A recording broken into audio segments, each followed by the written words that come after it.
अऊज़ु बिल्लाहि समीइल अलीमिल अज़ीमिल हफ़ीज़ बिवजिल करीम व सुल्तानिहिल क़दीम मिनर रिज्सिल ख़बीसिल मुख़ब्बसिश शैतानिल लईनिर रजीम व क़बीलिही व नफ़्ख़िही व नफ़्सिही व हमज़िही। बिस्मिल्लाहिर रहमानिर रहीम। तमाम नबियों के सरदार हज़रत मोहम्मद सल्लल्लाहु अलैहि वसल्लम और तमाम मज़ाहिब के सरदार दीन इस्लाम के पैरोकारों, सलामुन अलैकुम तिब्तुम, बरकतें और रहमतें आप पर। सुब्हानकल्लाहुम्मा व बिहम्दिका ला इलाहा इल्ला अंता अस्तग़फिरुका व अतूबु इलैका। बेशुमार सलात व सलाम सय्यदुल अंबिया पे, उनके वालिदैन पे और असहाब रसूल पे। हम सब इकरार करते हैं कि कोई नबी, कोई वली, कोई जिन, कोई परी, ना अल्लाह के बराबर। अल्लाह ताला वाहिद हकीकी है, जो उसका शरीक ठहराए वो मुशरिक और दोज़खी। और मोहम्मद सल्लल्लाहु अलैहि वसल्लम अल्लाह ताला के आखिरी नबी हैं, आखिरी रसूल हैं। जो उनकी तौहीन करे वो काफिर, मलऊन और दोज़खी है। शैतान, जिसका असल नाम अज़ाज़ील है, वो पहला कामिल तौहीद परस्त आबिद व ज़ाहिद था, जिसने सबसे पहले नबी की तौहीन की और ये कहा अना खैरुम मिन्हु। क़यामत तक के लिए तौबा से भी महरूम हो गया और मलऊन है और दोज़खी। अल्लाह ताला शिर्क से बचाए और अंबिया की तौहीन करने से भी महफूज फरमाए। अजीम सनद के साथ अजीम पैगाम आपकी नज़र करना चाहता हूँ।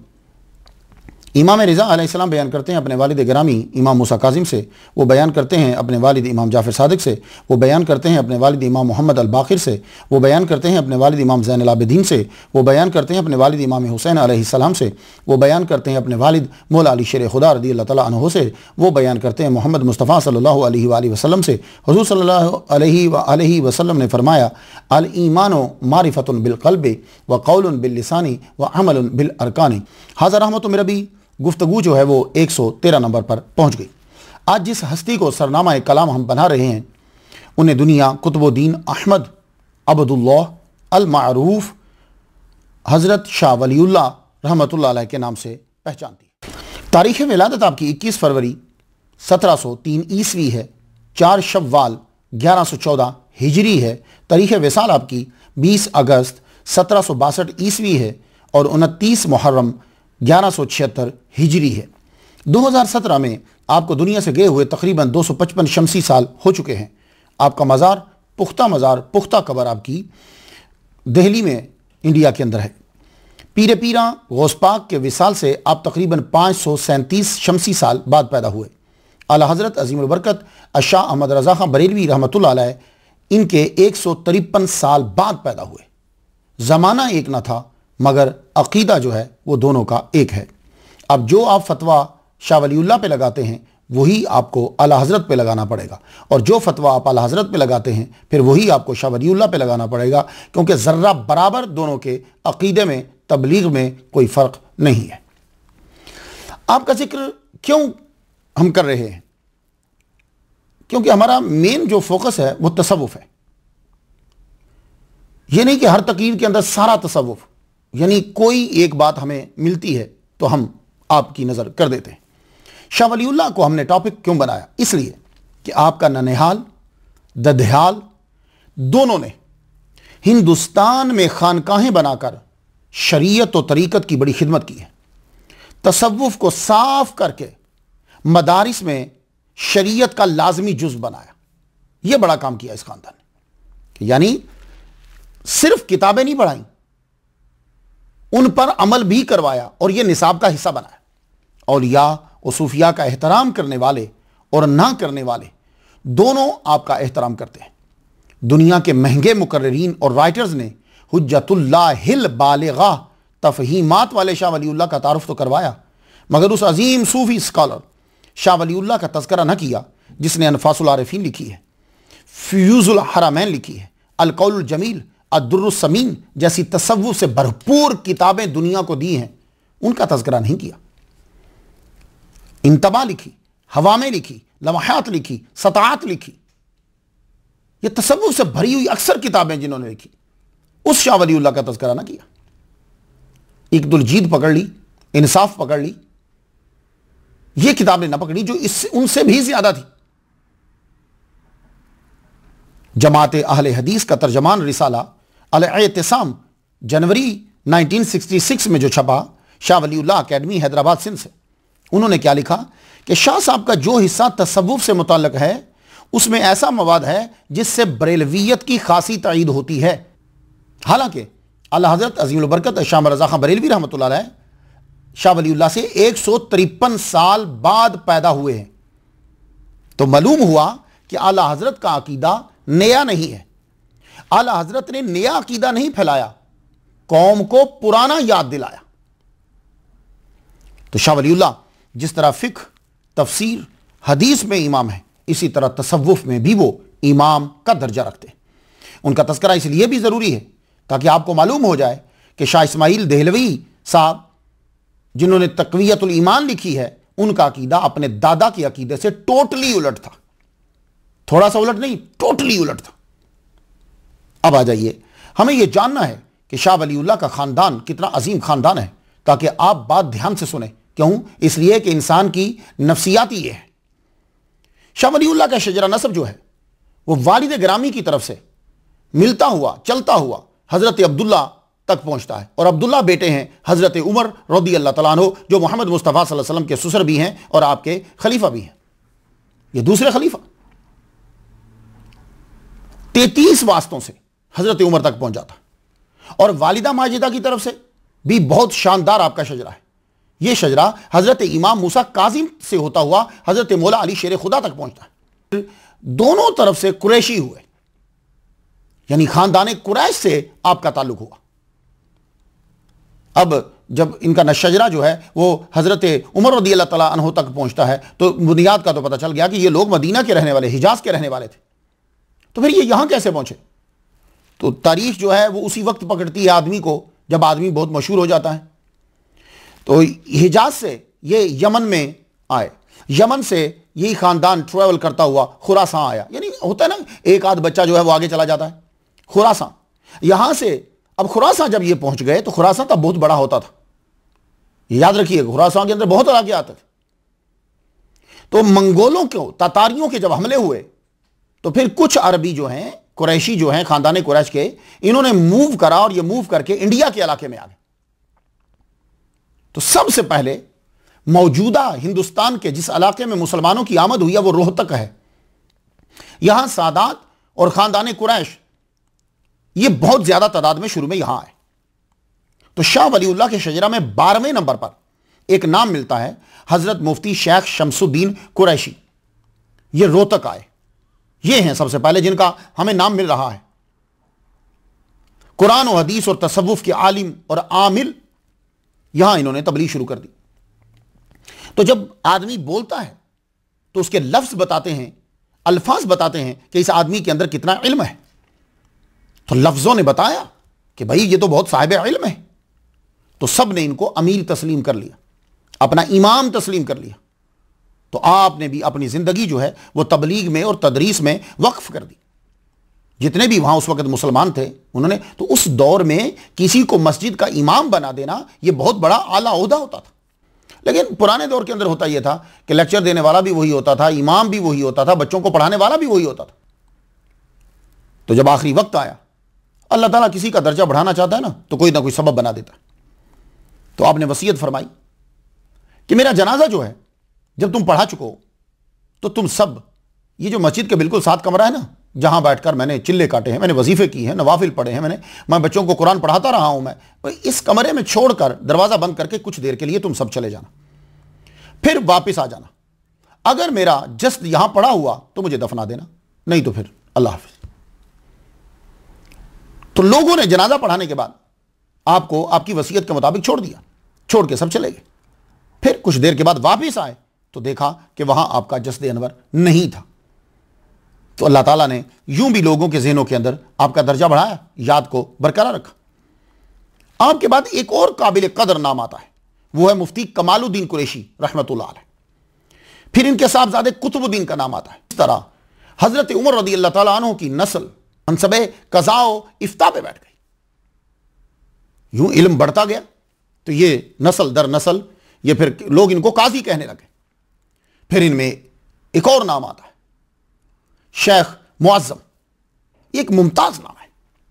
लेकिन हजरत उमर रज़ी अल्लाह ताला अन्हु की इस नस्ल, इस खानदान ने क्या किया कि कज़ा को भी साथ रखा और फौज में भी शामिल हो गए। जाहिर है खून का असर तो होगा, बहादुर है, फौज में भी शामिल हो गए। तो साथ साथ कोई ना कोई फर्द जो है वो तबलीग भी कर रहा है और कोई ना कोई फर्द जो है वो फौज में भी शामिल है, जिहाद भी कर रहा है। तो शेख मुअज्जम हमें एक नाम आता है कि जिन्होंने खानका को छोड़कर यूं तबलीग का अंदाज एक शोबा इख्तियार किया। 12 साल की उम्र में फौज के मेमना की क़यादत करी और फौज को जिताया। शेख मुअज्जम का निकाह सैयद नूरुल जब्बार रहमतुल्लाह अलैह की बेटी से हुआ। 3 लड़के पैदा हुए। तीसरे का नाम था शेख वजीहुद्दीन। यह भी अपने वालिद की तरह बहादुर और सूफी थे। रोजाना फराइज और इबादत के अलावा 2 पारा तिलावत करते थे। 2 पारा, सफर हो या हाज़र। कुरान की यह तिलावत जो है यह लाजमी थी। आपने आखिरी दम तक नहीं छोड़ा। नजर आपकी जब वीक हो गई तो फिर छोटे लफ्ज नजर नहीं आते, तो आप वो कुरान मजीद पास रखते कि जो बड़े बड़े लफ्जों में लिखा हुआ है। तो आखिर तक आपने कुरान मजीद की तिलावत को नहीं छोड़ा। आप फौज के साथ होते। आपको मालूम है कि जब फौज जा रही होती है तब फौज घोड़ों पे होती थी। तो फौज जाते हुए रास्ते में खेत खलियान आ जाते तो वो घोड़े उसके अंदर ही डाल देते थे। वो जा रहे हैं। इससे क्या होता था कि वो खेत तबाह हो जाता था। आपका यह तरीका था, शेख वजीहुद्दीन रहमतुल्लाह अलैह का यह तरीका था कि जब रास्ते में फसल आ जाती, खेत आते, तो आप खेत के अंदर ही डालते कि किसी की खेत को नुकसान होगा मेरे घोड़े की टापों से, तो आप उस रास्ते पे अपने घोड़े को डालते जो बिल्कुल साफ होता। इंसान की सोच होती है ना, एक घोड़ा कितना तबाह कर देगा, लेकिन सोच बड़ी जबरदस्त है। और यही सोच जो है वो खून में शामिल हो गया, आगे औलाद में जाती है। आपकी मुलाकात दौरान मुलाजमत एक बुजुर्ग से हो गई तो इल्मी और अमली कमालात का मुशाहदा करने के बाद आपने देखा यह आदमी इस काबिल है कि मेरी रहनुमाई कर सकेगा। तो आपने उनकी बात कर ली कि आपको वो बताए कि कुरान क्या कहता है, हदीस क्या कहती है, और आप उसकी वजह से अमल करना शुरू कर दें ताकि आपकी निजात हो जाए, उसकी भी निजात हो जाए। तो जब आपने शेख वजीहुद्दीन ने रहमतुल्लाह अलैह ने जब यह देखा कि ये इल्मी और अमली कमालात हैं, तो आपने बात कर ली। मकाम एहसान और तज़किया नफ्स तक पहुंचने के लिए यह बंदा मेरी रहनुमाई करेगा। तो शेख वजीहुद्दीन का निकाह हुआ शेख रफ़ीउद्दीन मोहम्मद आलावी की दुख्तर से। अल्लाह ताला ने इनको 3 बेटे अता फरमाए, शाह अब्दुल रहीम, शेख अब्दुल हकीम और शेख अबू रज़ा मोहम्मद रहमतुल्लाह। ये 3 बेटे अता फरमाए। तो शेख वजीहुद्दीन अपने अबा की तरफ फौज में गए, आला ओहदे पर फायज हुए, मगर फौज छोड़ दी। क्यों? ये लोग जो हैं ये वज़ाइफ में लगे रहते, और फिर जब जज्ब की कैफियत आ रही होती तो जज्ब तन्हाई को चाहता, फिर ये वापस आ जाते, आकर घर में रहने लगे। तो इनका तरीका क्या होता था? नमाज पढ़ते हुए अपने बच्चों को अपने साथ रखते। क्या आप लोग ऐसा करते हैं? नहीं करते तो आपको अपने बच्चों को इबादत करते हुए अपने साथ बिठाना चाहिए। अगर मूवी देखते हुए, ड्रामा देखते हुए, टीवी देखते हुए आप अपने बच्चों को अपने साथ रखते हैं, तो कुरान पढ़ते हुए, नमाज पढ़ते हुए इन चीज़ों में बच्चे को साथ क्यों नहीं रखते? बल्कि बाकी चीज़ों में साथ नहीं रखना चाहिए, खुद भी नहीं जाना चाहिए, इनमें तो साथ रखना चाहिए। कभी करके देखिए कितना असर होता है। ज्यादातर आप उसको रखें जिसकी उम्र 2 साल है, 3 साल है, फिर इसका नतीजा देखिए जरा। जो आपका बच्चा भैया बच्ची 3 साल की है, 4 साल की है, उसको नमाज पढ़ते हुए अपने साथ रखो। तो शेख वजीहुद्दीन नमाज पढ़ते हुए अपने बच्चे को साथ रखते। शाह अब्दुल रहीम रहमतुल्लाह अलैह तहज्जुद की नमाज अदा कर रहे हैं। तो अब जरा शाह अब्दुल रहीम रहमतुल्लाह अलैह से सुन लीजिए। शाह अब्दुल रहीम कहते हैं, अब्बा नमाज पढ़ रहे, इतना लंबा सजदा कर दिया, इतना लंबा सजदा कर दिया, मैंने समझा कि शायद रूह कफ से अंसरी से परवाज कर गई, लेकिन अब्बा उठ गए। सजदे से सर उठाया तो आंखें आंसुओं से तर थी। सजदा बहुत बड़ी इबादत है, सजदा जितना लंबा हो किया करो। बीबी आयशा क्या कहती हैं? हुजूर सल्लल्लाहु अलैहि वसल्लम सजदा करते तो आम आदमी 50 आयात पढ़ लेता था। ठीक है ना? तो आप भी जरा सजदा लंबा किया करें, अगर आपके पास टाइम है, नवाफिल पढ़ रहे हो, घर में हो तो। सजदा लंबा किया, सजदे से आंख उठाई तो आंख आंसुओं से तर है। पूछा अब्बा क्या हुआ? तो शाह अब्दुल रहीम को उनके वालिद गिरामी बताने लगे, बेटे अभी जो मेरे साथी फौज में मेरे साथ शहीद हो गए थे, मैंने उनकी रूहों को, उनके हालात को देखा है। वो तो बड़े खुश हैं, बड़ी अच्छी जिंदगी गुजार रहे हैं। तो मैं ये चाहता हूं कि मैं दोबारा से शहादत के रास्ते पे चल पड़ूं, बस ये मुझे आया। तो आप वो तहज्जुद की नमाज पढ़ने के बाद आपने अपने नजरिए से, अपने फैसले से आगाह किया दूसरों को कि मैं अब जा रहा हूं। आपने घोड़ा लिया, लिबास पहना, चल पड़े। तो फौज में शामिल होने के लिए दक्कन, हैदराबाद है ना, दक्कन की तरफ चल दिए। राह में कशफ हुआ कि ये मकाम आपका नहीं है, आपकी शहादत किसी और जगह पे लिखी हुई है, आप वहां से वापस पलटे। तो जब आप वापस आ रहे थे तो आपका घोड़ा और आपका लिबास देकर रास्ते में एक काफिले वाले ने आपको रोक लिया। वो काफिला मुसलमान तुज्जार का था, उनके पास काफी माल था, तो उन्होंने आपको पहचान लिया। क्या लगे आप फौजी हो, तो फौज पे लाजिम है कि वो आवाम की हिफाजत करे और ख्याल रखे। हम लोग जो हैं वो दिल्ली में दाखिल हो रहे हैं, हमने उसकी तरफ जाना है, हमें डाकुओं का खदशा है, तो आप हमारी हिफाजत कीजिए, हमारे साथ रहिए, फिर जहां जाना चाहें आप चले जाएं। आपने हामी भर ली, आप काफिले के साथ साथ चल पड़े। अभी भाई असल में उस वक्त तो हिंदुस्तान यही था ना। अभी ये दाखिल नहीं हुए, राह में एक जगह पड़ाव किया, शहर से कुछ दूर ही थे, आपने पड़ाव किया और खुद कुरान मजीद की तिलावत कर रहे थे, आपने धावा बोल दिया।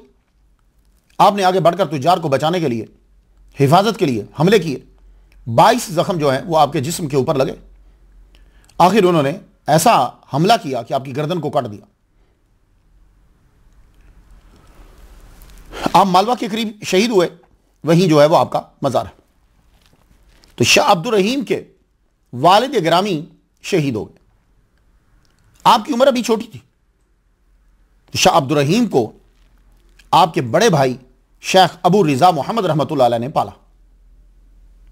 उन्होंने इनकी तालीम और तरबियत की तरफ खास ध्यान दिया।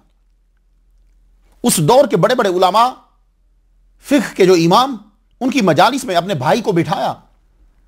यह मैं आपको शाह वलीउल्लाह का खानदान बता रहा हूं ताकि आपको समझ में आ जाए कि यह अजीम हस्ती जो है ये कौन है।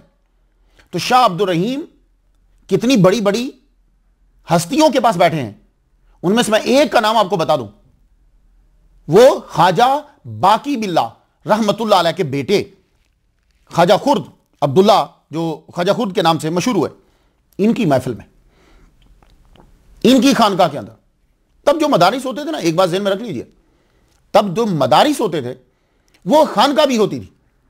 शरीयत के साथ तरीकत का इल्म लाजमी तौर पर दिया जाता था, बल्कि निसाब के अंदर तसव्वुफ की कुतुब शामिल होती थी।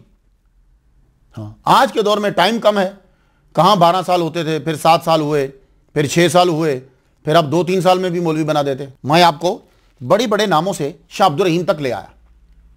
तो शाह अब्दुल रहीम जब आपकी समझ में आ जाएंगे तो शाह वलीउल्लाह आपकी समझ में आ जाएंगे। शाह अब्दुल रहीम बैक वक्त तरीकत और शरीयत के माहिर थे। शाह अब्दुल रहीम रहमतुल्लाह अलैह को जो तसव्वुफ मिला है जेनेटिक के अंदर, वो नाना की तरफ से भी मिला, वरासत में मिला। आपके नाना का नाम क्या है? शेख रफीउद्दीन मोहम्मद रहमतुल्लाह अलैह। ये एक अजीम वली कामिल है और इल्म तरीकत के माहिर, और अपने वालिद शेख कुतुब आलम की बनाई हुई खानकाह में ये सज्जादा नशीन थे। तो जानते हो कि शाह अब्दुल रहीम के नाना की खानकाह कितनी बड़ी खानकाह थी? आप सुनकर हैरान होंगे कि इसी खानकाह में कुछ अरसा ख्वाजा बाकी बिल्ला रहमतुल्लाह अलैह ने कयाम किया, तलीम पाई, फिर कुतुब आलम के कहने पर आपने बुखारा की तरफ सफर किया। इतनी बड़ी खानकाह थी आपके नाना की। अब वरासत में कैसे मिला? अब सुन लीजिए वाकया। शाह अब्दुल रहीम के नाना शेख रफीउद्दीन रहमतुल्लाह अलैह, आप एक मर्तबा बांट रहे थे बच्चों को चीजें, ये तुम ले लो, ये तुम ले लो, ये तुम ले लो। तो आपकी बेटी जो छोटी थी, अभी उसका निकाह नहीं हुआ, जो वालिदा बनी बाद में शाह अब्दुल रहीम की, उनको आपने चंद रिसाले दिए हाथ के लिखे हुए तसव्वुफ के। तो लड़की की मां कहने लगी, आपने दूसरों को दौलत दी, ये लड़की की अभी शादी नहीं हुई, चाहिए था इसे ज्यादा दौलत देते, ज्यादा सोना चांदी देते, क्योंकि शादी में आसानी होती। आप इसको लिखे हुए रिसाले दे रहे हैं तसव्वुफ के।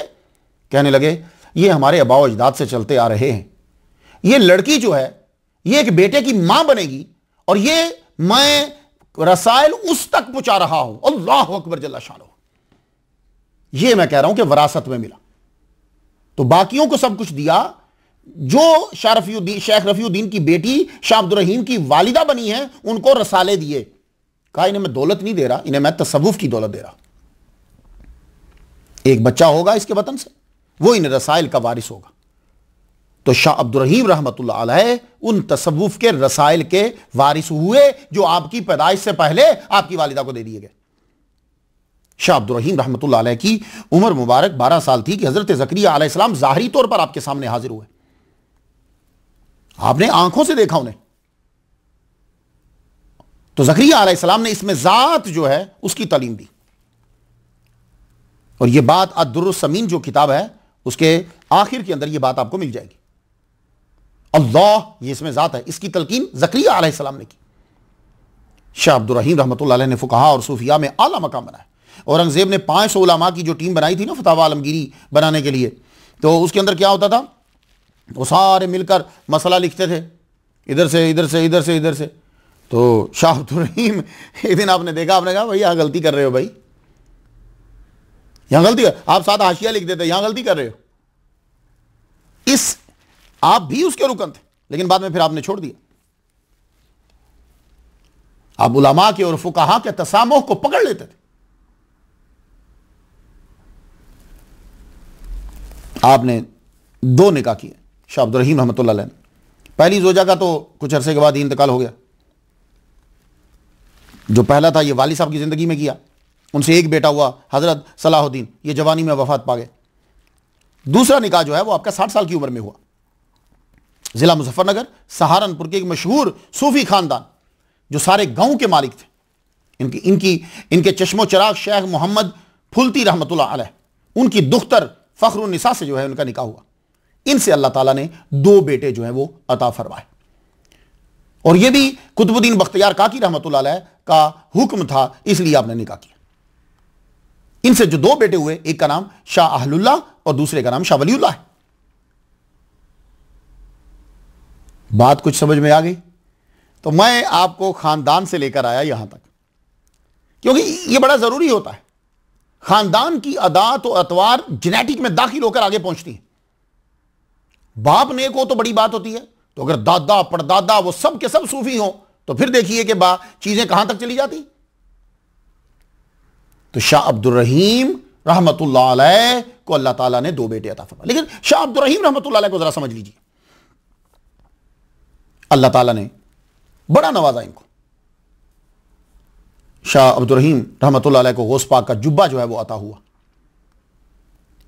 आप फरमाते हैं कि एक रोज ख्याल आया, आज तुझको बड़ी नेमत मिलेगी। शाह अब्दुर रहीम की बातें लिखी आपके बेटे अनफासुल आरिफीन, जरूर पढ़िएगा। शहर से बाहर चल पड़े, चलते चलते चलते चलते चलते एक गांव में पहुंचे।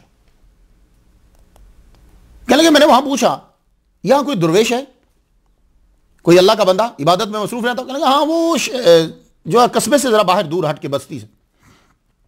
कहते हैं कि मैं वहां पहुंच गया। मैं वहां पहुंचा ही हूं, सलाम किया मैंने, वो साहब खड़े हो गए मुझे मिले, सलाम किया, कहने लगे आइए तशरीफ लाइए, आपकी अमानत मेरे पास है, ले लीजिए। कहने लगे क्या अमानत? मेरी क्या अमानत? आपके पास अमानत मेरे लिए? कहने लगे हाँ, हमारे खानदान में हजरत गौस पाक अब्दुल कादिर गिलानी रहमतुल्लाह अलैह का जुब्बा चला रहा है, और मुझे आज रात को यह हुक्म दिया गया कि सबसे पहले आज के दिन में जो तेरे पास आएगा ये जुब्बा उसको दे देना। अभी तो आप ही तशरीफ लाए हैं, तो ये जुब्बा ले लीजिए। फिर जब तहकीक की तो पता चला ये जुब्बा वाकई इन्हीं के लिए थे। अल्लाहु अकबर जल्ला शाह। सबसे बड़ा एहसान जो है वो हिंदुस्तान के लोगों के ऊपर जो किया, शाह अब्दुर रहीम शाह वलीउल्लाह के वालिद ग्रामी का एहसान मदरसा रहीमिया है। उस दौर के अंदर आपकी इल्मी इंतजामी सलाहियतों का मुंह बोलता सबूत मदरसा रहीमिया का कयाम है। यह खानका प्लस मदरसा मस्जिद फिरोज शाह कोटला में उसके करीब जो है यह बनाया गया। खुद आपने इसका निसाब मुकर्रर किया। यहां तलबा के लिए इल्म के साथ अमल बड़ा जरूरी होता था, जैसे इमाम अल गज़ाली के मदरसा में होता था। इमाम अल गज़ाली जब वापिस आए थे तो आपने लाजमी करार दे दिया था कि जो इल्म शरीयत पढ़ेगा उसको तरीकत में भी उतने ही नंबर लेना है। आज के दौर के अंदर आपको अमीर दावत इस्लामी मुजद्दिद मसलक अहले सुन्नत अल्लामा इलियास कादरी जो हैं उनके मदारिस के अंदर यह निसाब मिलेगा। उनके वाहिद मदारिस में मैं देखता हूं कि उनके निसाब में शामिल है इल्म शरीयत के साथ इल्म तरीकत। इसलिए आपको उनके बच्चों में नवाफिल, सुनन, कपड़ों का स्टाइल, सर पे पगड़ी, वो सब चीजें जो हैं वो शामिल कर दी जाती हैं। और अगर कभी आप पढ़ें, ज्यादा आप सुनकर ना किसी के बारे में नजरिया कायम किया करें, खुद जाकर तहकीक किया करें। आप उनके मदारिस में जाएं ताकि आपको मालूम हो कि जो हम कुरान और हदीस पढ़कर हासिल करना चाहते हैं क्या वो वहां मिल रहा है कि नहीं मिल रहा, तो वो बच्चे के अंदर ही शामिल कर देते। तो यही सिलसिला मदरसा रहीमिया में हुआ। वहां लाजमी था कि बच्चा कुरान और हदीस पढ़े तो तसव्वुफ भी साथ में सीखे। तो जब अरबी पढ़ने के काबिल हो जाता मदरसा रहीमिया में बच्चा, तो फिर खुद शाह अब्दुल रहीम कुरान पढ़ाते। मालूम है कि कुरान किस तरह पढ़ाते? एक एक आयत पढ़ते और तर्जमा उसका बतलाते। ज़ालिका, ये, तो ये क्या है? अल किताब, या अल किताब क्या है? किताब पे अलफ लाम है, यह अलफ लाम जो है वो किस माना में है? या अल किताब ला रईबा फी, ला क्या है, रैब क्या है? एक एक ये एक स्टाइल आपने शुरू किया कि वहां एक एक लफ्ज पे, मतन पे गुफ्तगू होती। ये नहीं था कि जाओ तुम एक पारा पढ़ लो या थोड़ा सा पढ़ ले, नहीं, एक एक लाइन के ऊपर गौर किया जाता और साथ साथ तसव्वुफ भी सिखाया जाता। क्योंकि तसव्वुफ का मतलब सिर्फ चिल्ले करना नहीं है, बल्कि कुरान और हदीस के अहकामात को आज़ा पर लागू करना है। तो इसलिए जब कभी मैं तसव्वुफ की तशरीह करूं तो मुझे उन लोगों की मिसालें मत दिया करो जो लोग ना कुरान जानते हैं ना हदीस जानते हैं, अपनी ख्वाहिश पर अमल कर रहे हैं। हाँ, उनकी मिसालें मुझे ना दिया करो, हमें मिसाल दिया करो कुरान और हदीस से या सच्चे औलिया किराम से। तो झूठे लोग तो हर शोबे में दाखिल हो चुके हैं। दुनिया में कोई शोबा ऐसा नहीं है जिसके अंदर बुरे और झूठे लोग नहीं होते। कौन सा शोबा है? आप किसी एक की निशानदेही कीजिए। तो जिस तरह बाकी तमाम शोबों के अंदर झूठे लोग दाखिल हो चुके हैं, बुरे लोग दाखिल हो चुके हैं, इसी तरह इसमें भी दाखिल हो गए। और यह चूंकि धोखा देना आसान था, सर के ऊपर कोई नहीं था, इसलिए यहां ज्यादा हो गए।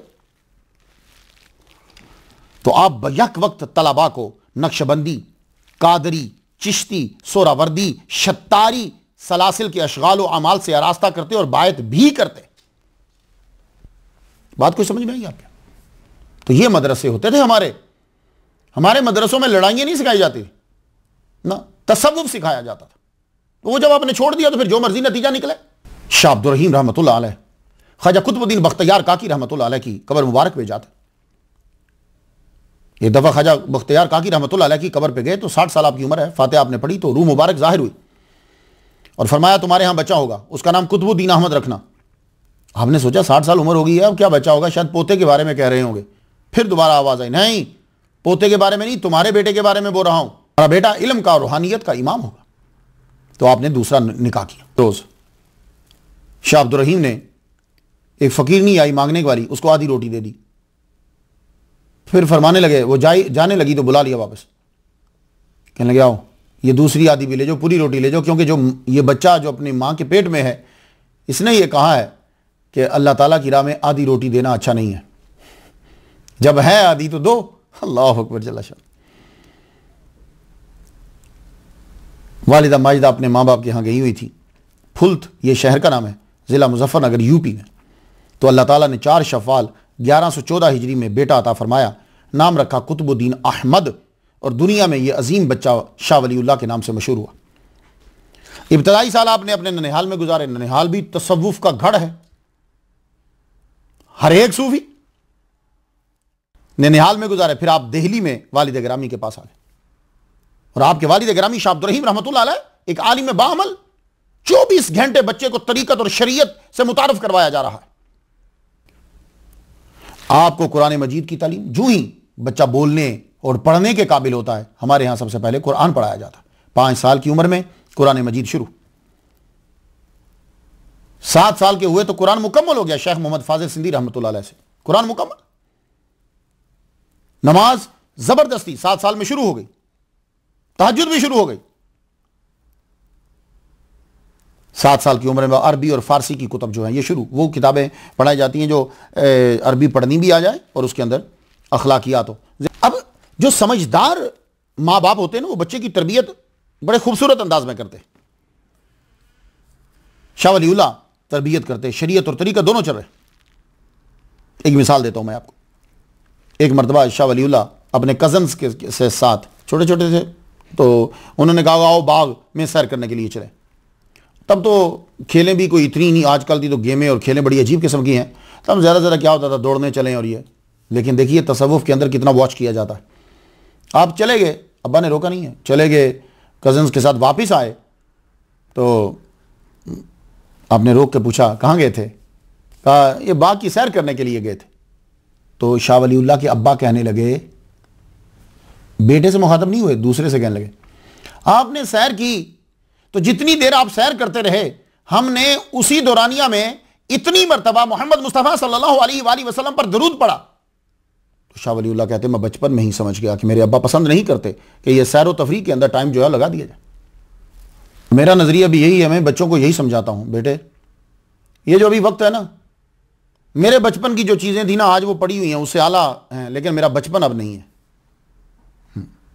तो तुम भी ये जो तुम्हारी जिंदगी के पहले 20 साल है ना, टिका के पढ़ लो। ये आज की जो चीजें हैं ये तुम्हें फिर अच्छी सूरत में मिल जाएंगी और तुम लेने के काबिल भी हो जाओगे। और अगर तुमने ये पहले 20 साल जाया कर दिए तो हो सकता है ये चीजें तुम बाद में लेने के काबिल भी ना रहो। शाह वलीउल्लाह की उम्र 9 साल हुई, शरअ अक़ाइद और हाशिया ख्याली पढ़ते। दौरान तलीम मुलाजमत करना या आदमी का वजीफे और चिल्लों में पड़ जाना ये इंसान की तरक्की को रोक देता है, ये याद रखिएगा। इसलिए हमारे असातिज़ा जो थे वो हम मौलवियों को इमाम नहीं बनने देते थे, ना कहीं खतीब बनने देते थे। कहते फिर तुम गए काम से, पहले डट के पढ़ लो, उसके बाद फिर इमाम और खतीब बनना। इसी तरह अमलियात में भी नहीं पढ़ना चाहिए। वो एक आधा कोई चीज़ आपको मिल गई, आप गए काम से। 9 साल की उम्र है शाह वलीउल्लाह रहमतुल्लाह अलैह की। एक बुजुर्ग मिले आपको, शेख मोहम्मद हाशिम बुखारी नक्शबंदी, ये मुजद्दिद अल-फसानी रहमतुल्लाह अलैह के खलीफा हैं। तो आपके पास बैठे, इस तरह तरबियत दी जाती है, बुजुर्ग देखते हैं, आकर बैठ के कहने लगे मेरे पास एक वजीफा है, अगर मैं तुम्हें दूं तो तुम अगर उस वजीफे को कर लो तो क्या होगा, दौलत बढ़ जाएगी उसके पढ़ने से। क्या लगे मुझे नहीं ज़रूरत। मैं कहा अच्छा फिर दौलत की ज़रूरत नहीं है तो मेरे पास एक और वजीफा है, अगर तुम उसे दम करके पढ़ो, वो कोड़ी होता ना कोड़ी, वो कोड़ी ठीक हो जाएगा। क्या लगे कोई ज़रूरत नहीं है, अब्बा के पास सारे हैं, लोग अभी उन्हीं के पास दम कराने आते। आप मुस्कुरा पड़े, क्या लगे सही रास्ते पे लगे हो तो ठीक है, मैं तुम्हें अब एक तरीका बताता हूं, उसे इस्तिक्ताब कहते हैं। ये क्या होता है? ये इस्तिक्ताब अब तो खैर किसी को मालूम ही नहीं होगा। ये होता है कि अल्लाह अल्लाह लिखते रहना, अल्लाह अल्लाह, बच्चे को सिखाना, लिख अल्लाह अल्लाह अल्लाह अल्लाह अल्लाह अल्लाह लिखते जाओ, ये इसे कहते हैं इस्तिक्ताब। आपने फरमाया हाँ ये ठीक है। तो शाह वलीउल्लाह फरमाते हैं कि मैंने उनसे जब ये लिया तो मैं जब लिखने लगा, लिखता जा रहा हूं अल्लाह अल्लाह अल्लाह अल्लाह, ये मैं लिखता जा रहा हूं तो इतनी मशक मुझे हो गई कि जब मैं हाशिया मुल्ला अब्दुल हकीम लिख रहा था तो मैं बजाय इसके कि हाशिया अबारत लिखूं, मैं लिखता गया लिखता गया लिखता गया, 4 सफ़हात लिख गया तो बाद में पता चला कि मैं अल्लाह अल्लाह ही लिख रहा हूं, वो हाशिया तो लिख नहीं रहा। यह सिखाया जाता था बच्चों को। अब हमारे ना तालीम में वो चीज़ शामिल है, ना तरबियत में वो चीज़ शामिल है, ना माहौल में वो चीज़ शामिल है, तो ऊपर से तकाजा हम ये करते हैं बच्चा हमारा मूसा अलैहिस्सलाम बन जाए। 10 साल आपकी उम्र हुई तो शरअ मुल्ला जामी आप पढ़ रहे थे। ये जो नाम मैं ले रहा हूं ना, ये उलमा समझेंगे या तलबा जो है उन्हें पता चलेगा कि 10 साल की उम्र में शरअ जामी, ये बड़ी मुश्किल किताब होती। आपके वालिद गिरामी हर किताब और हर किताब के हर सबक में तवज्जो फरमाते। आपके वालिद गिरामी की मर्जी तो ये होती थी कि यकबार की सारे उलूम शाह वलीउल्लाह के दिल में डाल दूं, उंडेल दूं मैं। और जब अकेले बैठे होते तो अब्बा बार बार देखते, मोहब्बत से बार बार देखते, सीने से लगाते, बार बार देखते। और फिर खुशी, इतनी खुशी होती तो एक दफा तो फरमा दिया, कहने लगे तमाम, मेरा तो दिल ये चाहता है कि तमाम उलूम और मारिफ तेरे सीने में डाल दूं। इसीलिए शाह वलीउल्लाह ने लिखा एक जगह, फरमाते हैं कि ये मेरे वालिद साहब की नज़र का असर है, वरना फ़कीर ने हुसूल इल्म में ना वक्त ज़्यादा लगाया और ना मेहनत। शेख मोहम्मद अफजल सियालकोटी रहमतुल्लाह अलैह से दरस हदीस लिया और आपको दरस निज़ामी के साथ साथ तसव्वुफ़ की कुतब में भी खासा मलका हासिल था। उसकी वजह यह है कि वो साथ साथ आपको पढ़ाई जाती थी। अवारिफ़ुल मारिफ़, रिसाइल नक्शबंदिया, शरह रुबायात, मौलाना जामी, मुकदमा शरह लमाआत, लवाह जामी, बड़ी सबकन आप पढ़ाई जाती। ये होती थी दरस निज़ामी के अंदर, शामिल थी पुराने दौर में। आपके वालिद गिरामी आपको रिसाला वहदतुल वजूद के मुताला की अक्सर रग़बत दिलाते। कभी इंशाअल्लाह रहमान गुफ्तगू करेंगे वहदतुल वजूद के ऊपर भी। आपने वालिद साहब की ही बात की शाह वलीउल्लाह ने, और नक्शबंदी सिलसिले में खिरका खिलाफत और नक्शबंदी सिलसिले की मजीद तलीम उस दौर के नक्शबंदिया सिलसिला के पीर मुजद्दिद अल-फसानी के साहबजादा अब्दुल्लाह अल-मरूफ ख्वाजा खुर्द से ली। आप देखिए कि कितनी बड़ी हस्ती के पास आप बैठे और वालिद ग्रामी से कादरी चिश्ती सिलसिले की तरबियत ली। 14 साल आपकी उम्र हुई तो आपकी शादी कर दी गई। वो शादी जो है खानदान में हुई तो ये शादी आपके मामू की बेटी के साथ हुई। 15 साल शाह वलीउल्लाह की उम्र हुई तो आप मुरव्वजा उलूम जो है वो पढ़ चुके थे। उस दौर में मदरसा से फारिग होने का मतलब मालूम है क्या होता था कि जैसे अजहर यूनिवर्सिटी से कोई फारिग हुआ है। हाँ, ये मतलब नहीं था कि वो किताबें रख के बीच में से गुजर गया ना। शाह वलीउल्लाह की उम्र 17 साल हुई तो आप जामे माकूल व मनकूल थे, तसव्वुफ के आला मकाम पे थे। आपने अपने वालिद गिरामी को बहुत गौर से मुताला किया। अनफासुल आरिफीन ये मैं रेकमेंड करूंगा, बल्कि जो मुझसे प्यार करने वाले हैं मैं तो कहूंगा ये घरों में लाजमी है, मेरा ऑर्डर समझ लो।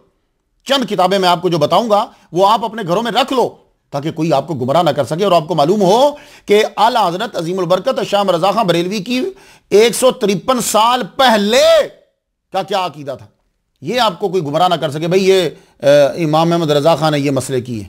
नहीं, ऐसा हरगिज नहीं है। उन्होंने अपनी तरफ से कोई नया मसला नहीं किया, उन्होंने तुम्हें पुराना याद दिलाया है।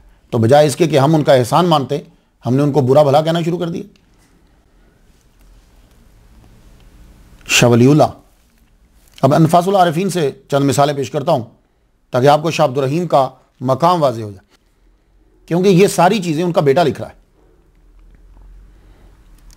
हुजूर सल्लल्लाहु अलैहि वसल्लम पर दरूद पढ़ना आपका महबूब मशगला था। शाह वलीउल्लाह ने देखा कि उनके वालिद जो हैं दुरूद शरीफ से बड़ी अकीदा रखते हैं। अद्दुर्रुस समीन के अंदर 16 नंबर हदीस पे जो आपने इसका जिक्र किया है और फरमाते हैं आमरानी सैयदी अल वालिद बेहाज़िही सीगा अल्लाहुम्मा सल्लि अला सय्यिदिना मुहम्मदिन नबिय्यिल उम्मी व आलिहि व सहाबिही व बारिक वसल्लम। ये उनके अब्बा भी पढ़ा करते थे और इनको भी हुक्म दिया। तो दुरूद शरीफ पढ़ना शाह वलीउल्लाह के अकीदे में शामिल है। और वली और आमिल में फर्क होता है। ये एक बहुत बड़ी बात है जो शाह वलीउल्लाह ने लिख दी अपने अब्बा के हवाले से, जो हमारे लिए आज के दौर में बड़ी जरूरत। आज के दौर में हम उसे अच्छा मानते हैं जो आमिल बड़ा टॉप का हो, और अगर वो कुरान और हदीस को जानने वाला है हम उसे कुछ नहीं समझते। अगर उसके पास कोई शोबदाबाजी है, कोई ट्रिक है, कोई करतब है, तो फिर हम उसे बड़ा समझेंगे। एक साहब मुझे आगे बताने लगे, वो जनाब वो बड़ी करामत है उनकी। मैंने कहा क्या? वो हाथ धोते हैं तो पानी में खुशबू आती है। मैंने कहा इधर ये जो मस्क पड़ी है ना मेरे पास, इसको ज़रा थोड़ा सा हाथ पे मल ले। हाथ पे मलने के बाद अब नज़र तो वो आएगी नहीं, तो तू हाथ धोकर पानी लोगों को देना, खुशबू आएगी उसमें। ट्रिक। तो ये शोबदाबाजी जो है ये आजकल यहां चैनल है वहां सब कुछ दिख जाती। तो वली में और आमिल में फर्क होता है। जो सच्चा वली कामिल होगा तुम्हें कभी ट्रिक नहीं दिखाएगा, तुम्हें चीजें भी नहीं बताएगा। क्यों? उसकी ये मंशा ही नहीं है। तो शाह अब्दुर रहीम फरमाते हैं कि मुझे खबर मिली, और ये शाह वलीउल्लाह लिख रहे हैं अनफासुल आरिफीन में, ये एक शख्स रूम से आया, हिंदुस्तान आया, बड़ा मशहूर हुआ। 40 दिन वो कमरे में बंद रहता, ना पानी ना खाना ना कुछ। 40 दिन के बाद बाहर आ जाता, और जब कभी उसका मन चाहता, पब्लिक बैठी होती, यहां वो जमीन में चला जाता, वहां वो निकल जाता। कितनी बड़ी बात है। आज के दौर में अगर आप किसी को देखो तो आप तो सब कुछ छोड़ दो, है ना? हाँ, लेकिन नहीं, ये विलायत की निशानी नहीं है। विलायत की निशानी तुमने देखनी हो, आजकल अक्सर मुझे मेरे पेज पर क्वेश्चन आते हैं, नईमी साहब वो हम इंडिया में रहते हैं, हम फलां जगह रहते हैं, फलां जगह, मुख्तलिफ मुल्कों में लोग अब सुनते हैं, तो पीर किसको ढूंढे, कौन पीर बनाए? तो भाई ये बार बार पूछने की जरूरत क्या है? तुमने पीर पकड़ना क्यों है? भाई ये बताओ कि तुमने पीर किस लिए पकड़ना है? जो तुम्हारा मकसद होगा वैसा बंदा तुम्हें मिल जाएगा। अगर तुम्हारा मकसद है कि मुझे कुरान और हदीस के बारे में पता चले, मैं अपने दिल को पाक करूं, तुम्हें वैसा बंदा मिल जाएगा। और अगर तुम्हारे जहन में ये है कि भाई मैं जाऊं तो मेरी नौकरी मिल जाए, मैं जाऊं मेरी बीमारी दूर हो जाए, मैं जाऊं मेरे घर का पता चल जाए, मैं जाऊं मुझे ये हो जाए, तो फिर तुम किसी जादूगर को ढूंढो। हां, फिर पीर को मत ढूंढना, फिर किसी जादूगर को ढूंढो, आमिल को ढूंढो कि वो तुम्हें तुम्हारी बातें बताएं और तुम्हें धोखे में रखे। तो शाह अब्दुर रहीम, जब आपको पता चला उस बंदे का कि ये जमीन में यूं जाता है और उधर निकल आता है, आप उसके पास गए, आपने तवज्जो डाली, तो पता चला ये वली नहीं है, आमिल है। आपने फिर एक वजीफे का तज़किरा किया, तो आपको पता था कि ये वजीफा वली यूं पढ़ते हैं और आम आदमी यूं पढ़ता है। बस वो फंस गया। तो वही बंदा जो जमीन से यहां घुसता था वहां निकल आता था, उसने बायत की, शाह वलीउल्लाह के अब्बा मोहतरम की बायत की उसने। अब आपको समझ आई, वली में और आमिल में फर्क होता है। तंबाकू नोशी के आप सख्त खिलाफ थे। शाह वलीउल्लाह लिखते हैं कि मेरे अब्बा तंबाकू नोशी के खिलाफ थे। क्यों खिलाफ थे? आपकी सबसे बड़ी दलील यह थी, हुजूर सल्लल्लाहु अलैहि वसल्लम ने जो यह फरमाया, नहा अन हाज़िही शजरतैन, वो क्या थे और रीजन क्या है? वो दो बूटियां क्या थी? पेयास और लहसन, जिसे हम लहसन कहते हैं। दोनों का असल प्रोनाउंसिएशन जो है वो पेयास और लहसन है, लेकिन गलत नहीं है, आपने जो अडॉप्ट कर लिया और अगला समझता वो ठीक है बिल्कुल। तो ये दो जो हैं, गार्लिक और आनियन, इन दोनों को खाकर मस्जिद में आने से मना किया गया, और हुजूर को तो मुस्तकिल ही मना कर दिया गया। और हमें हुजूर ने मना किया कि राह जब खाकर आओ, यानी कच्चे खाकर आओ, तो मस्जिद में मत आओ। क्यों? इसलिए कि इनकी स्मेल फरिश्तों को तकलीफ देती है। तो शाह वलीउल्लाह के अब्बा फरमाते थे कि तंबाकू जो है वो इसलिए मना है कि वो जब तुम यूज करते हो तो उसकी बहुत बुरी स्मेल होती है। इतनी होती है कि अगर आप एक गाड़ी के अंदर मुसलसल पीते हो तो तुम्हारी पूरी गाड़ी के अंदर आएगी।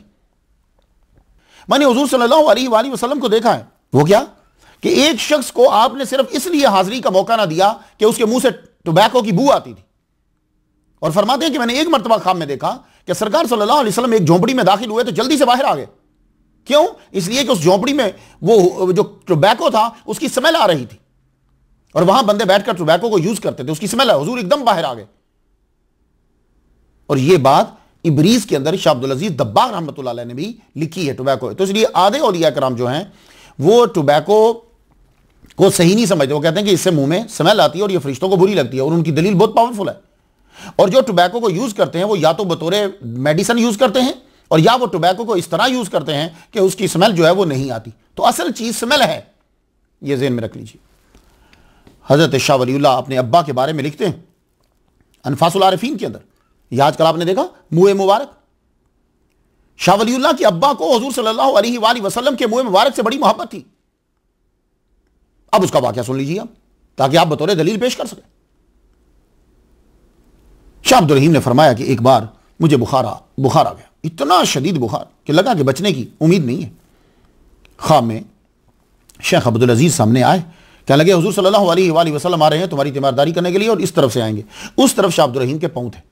आपने फौरन से कहा चेंज करो, मेरी चारपाई को चेंज करो, इधर मेरा सर कर दो। सरकार सल्लल्लाहु अलैहि वसल्लम तशरीफ लाए। सरकार ने आकर पूछा कैफा हालुक या बुनैया, मेरे बच्चे तेरा क्या हाल है? तो शाह अब्दुल रहीम कहते हैं मैंने रोना शुरू कर दिया। आपने मुझे यूं अपनी गोदी में लिया कि आपकी दाढ़ी मुबारक मेरे सर पर थी। अल्लाहु अकबर जल्ला शान। तो फरमाने लगे तुम ठीक हो जाओगे। तो मेरे आरजू पैदा हुई कि काश के सरकार अपने मुंह मुबारक मुझे दो दे दें, मैं बरकत हासिल करूं और दरूद सलाम पढ़ा करूं। तो सरकार सल्लल्लाहु अलैहि वसल्लम ने मुंह मुबारक, अपनी दाढ़ी मुबारक के दो मुंह मुबारक दे दिए। ये आपने ख्वाब में देखा, जागते हुए ख्वाब में बहन बहन है। सरकार चले गए, सुबह उठे तो ख्याल आया पता नहीं वो कहां है। आप उसको अपने हाथों में या यहां तलाश कर रहे। सरकार सल्लल्लाहु अलैहि वसल्लम की रूह फिर मुतवज्जे हुई। आपने फरमाया मैंने वो तुम्हारे तकिए के नीचे रख दिए। अब तकिए के नीचे तो अक्सर लोगों के बाल हो जाते, तो बाल मुबारक। अब आगे बात जो है वो आपने शाह वलीउल्लाह रहमतुल्लाह अलैह से सुननी है, अद-दुर्र समीन के अंदर। याद रहेगी किताब, हदीस जो आपने 15वीं है उसके अंदर इन्होंने मुख्तसर बयान किया है इस वाक़े को। तो वो जो दो मुंह मुबारक दिए, तो अब जरा सुन लीजिए। कहते हैं कि खासियत क्या थी उनकी कि वो वैसे आपस में जुड़े हुए थे, लेकिन जब उनके ऊपर सलातो सलाम पड़ा जाता तो वो जुदा जुदा खड़े हो जाते। ये शाह वलीउल्लाह फरमाते, जुदा जुदा खड़े हो जाते। और कहते हैं कि बारहा जो है मुंह मुबारक को जो है वो बाहर सूरज के सामने लाया गया। बारहा, कि एक बार तो हो सकता है, दो बार हो सकता है, बारहा बाहर लाया गया। जब भी मुंह मुबारक बाहर लाए जाते बादल आता और ऊपर साया कर देता। अल्लाहु अकबर जल्ला शान। तो शाह वलीउल्लाह फरमाते हैं ये आपको अद-दुर्र समीन के अंदर मिल जाएगा। कहते हैं कि वालिद ग्रामी ने फ़आतानी अहदहुमा फ़यइंदी, एक मुझे दे दिया उनमें से, वो मेरे पास है, और एक मेरे भाई को दे दिया शाह अहलुल्लाह को, वो जो है फुल्त में अपने इलाके में वहाँ ले गए। शाह वलीउल्लाह के वालिद ग्रामी ने दुनिया को बहुत कुछ दिया, मदरसा रहीमिया के साथ साथ एक निज़ाम तालीम दिया, चंद मारकतुल आरा तसव्वुफ पे किताबें दी, और सबसे बड़ी चीज़ जो पूरी दुनिया को दी वो अपने जिगर का टुकड़ा अपना बेटा हज़रत कुतुबुद्दीन अहमद अल मरूफ शाह वलीउल्लाह दिया। जब शाह वलीउल्लाह रहमतुल्लाह की तलीम मुकम्मल होगी, आपकी उम्र तकरीबन 78 साल होगी शाह अब्दुल रहीम की। मुझे शाह अब्दुल रहीम स्पेशल बयान करने पड़े हैं साथ, इसलिए कि एक तो उनके अब्बा हैं, आपको बेटे का पता चल जाए, और दूसरी वजह यह कि शाह वलीउल्लाह ने खुद उनके हालात लिखे हैं, तो लिखने से यह पता चलता है कि अब्बा के इन चीजों को पसंद किया उन्होंने। इसलिए इनके बाद मदरसा रहीमिया के प्रिंसिपल शाह वलीउल्लाह बने। आपने 12 साल इस मदरसा में रहकर दीन की खिदमत की।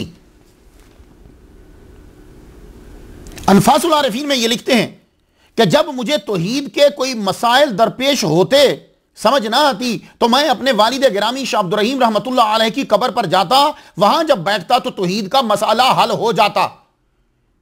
यह बात जरा सुन लीजिए आप सब लोग, क्या उन लोगों को बताइए कि जो ये कहते हैं कि कब्र पर जाने वाला मुशरिक है।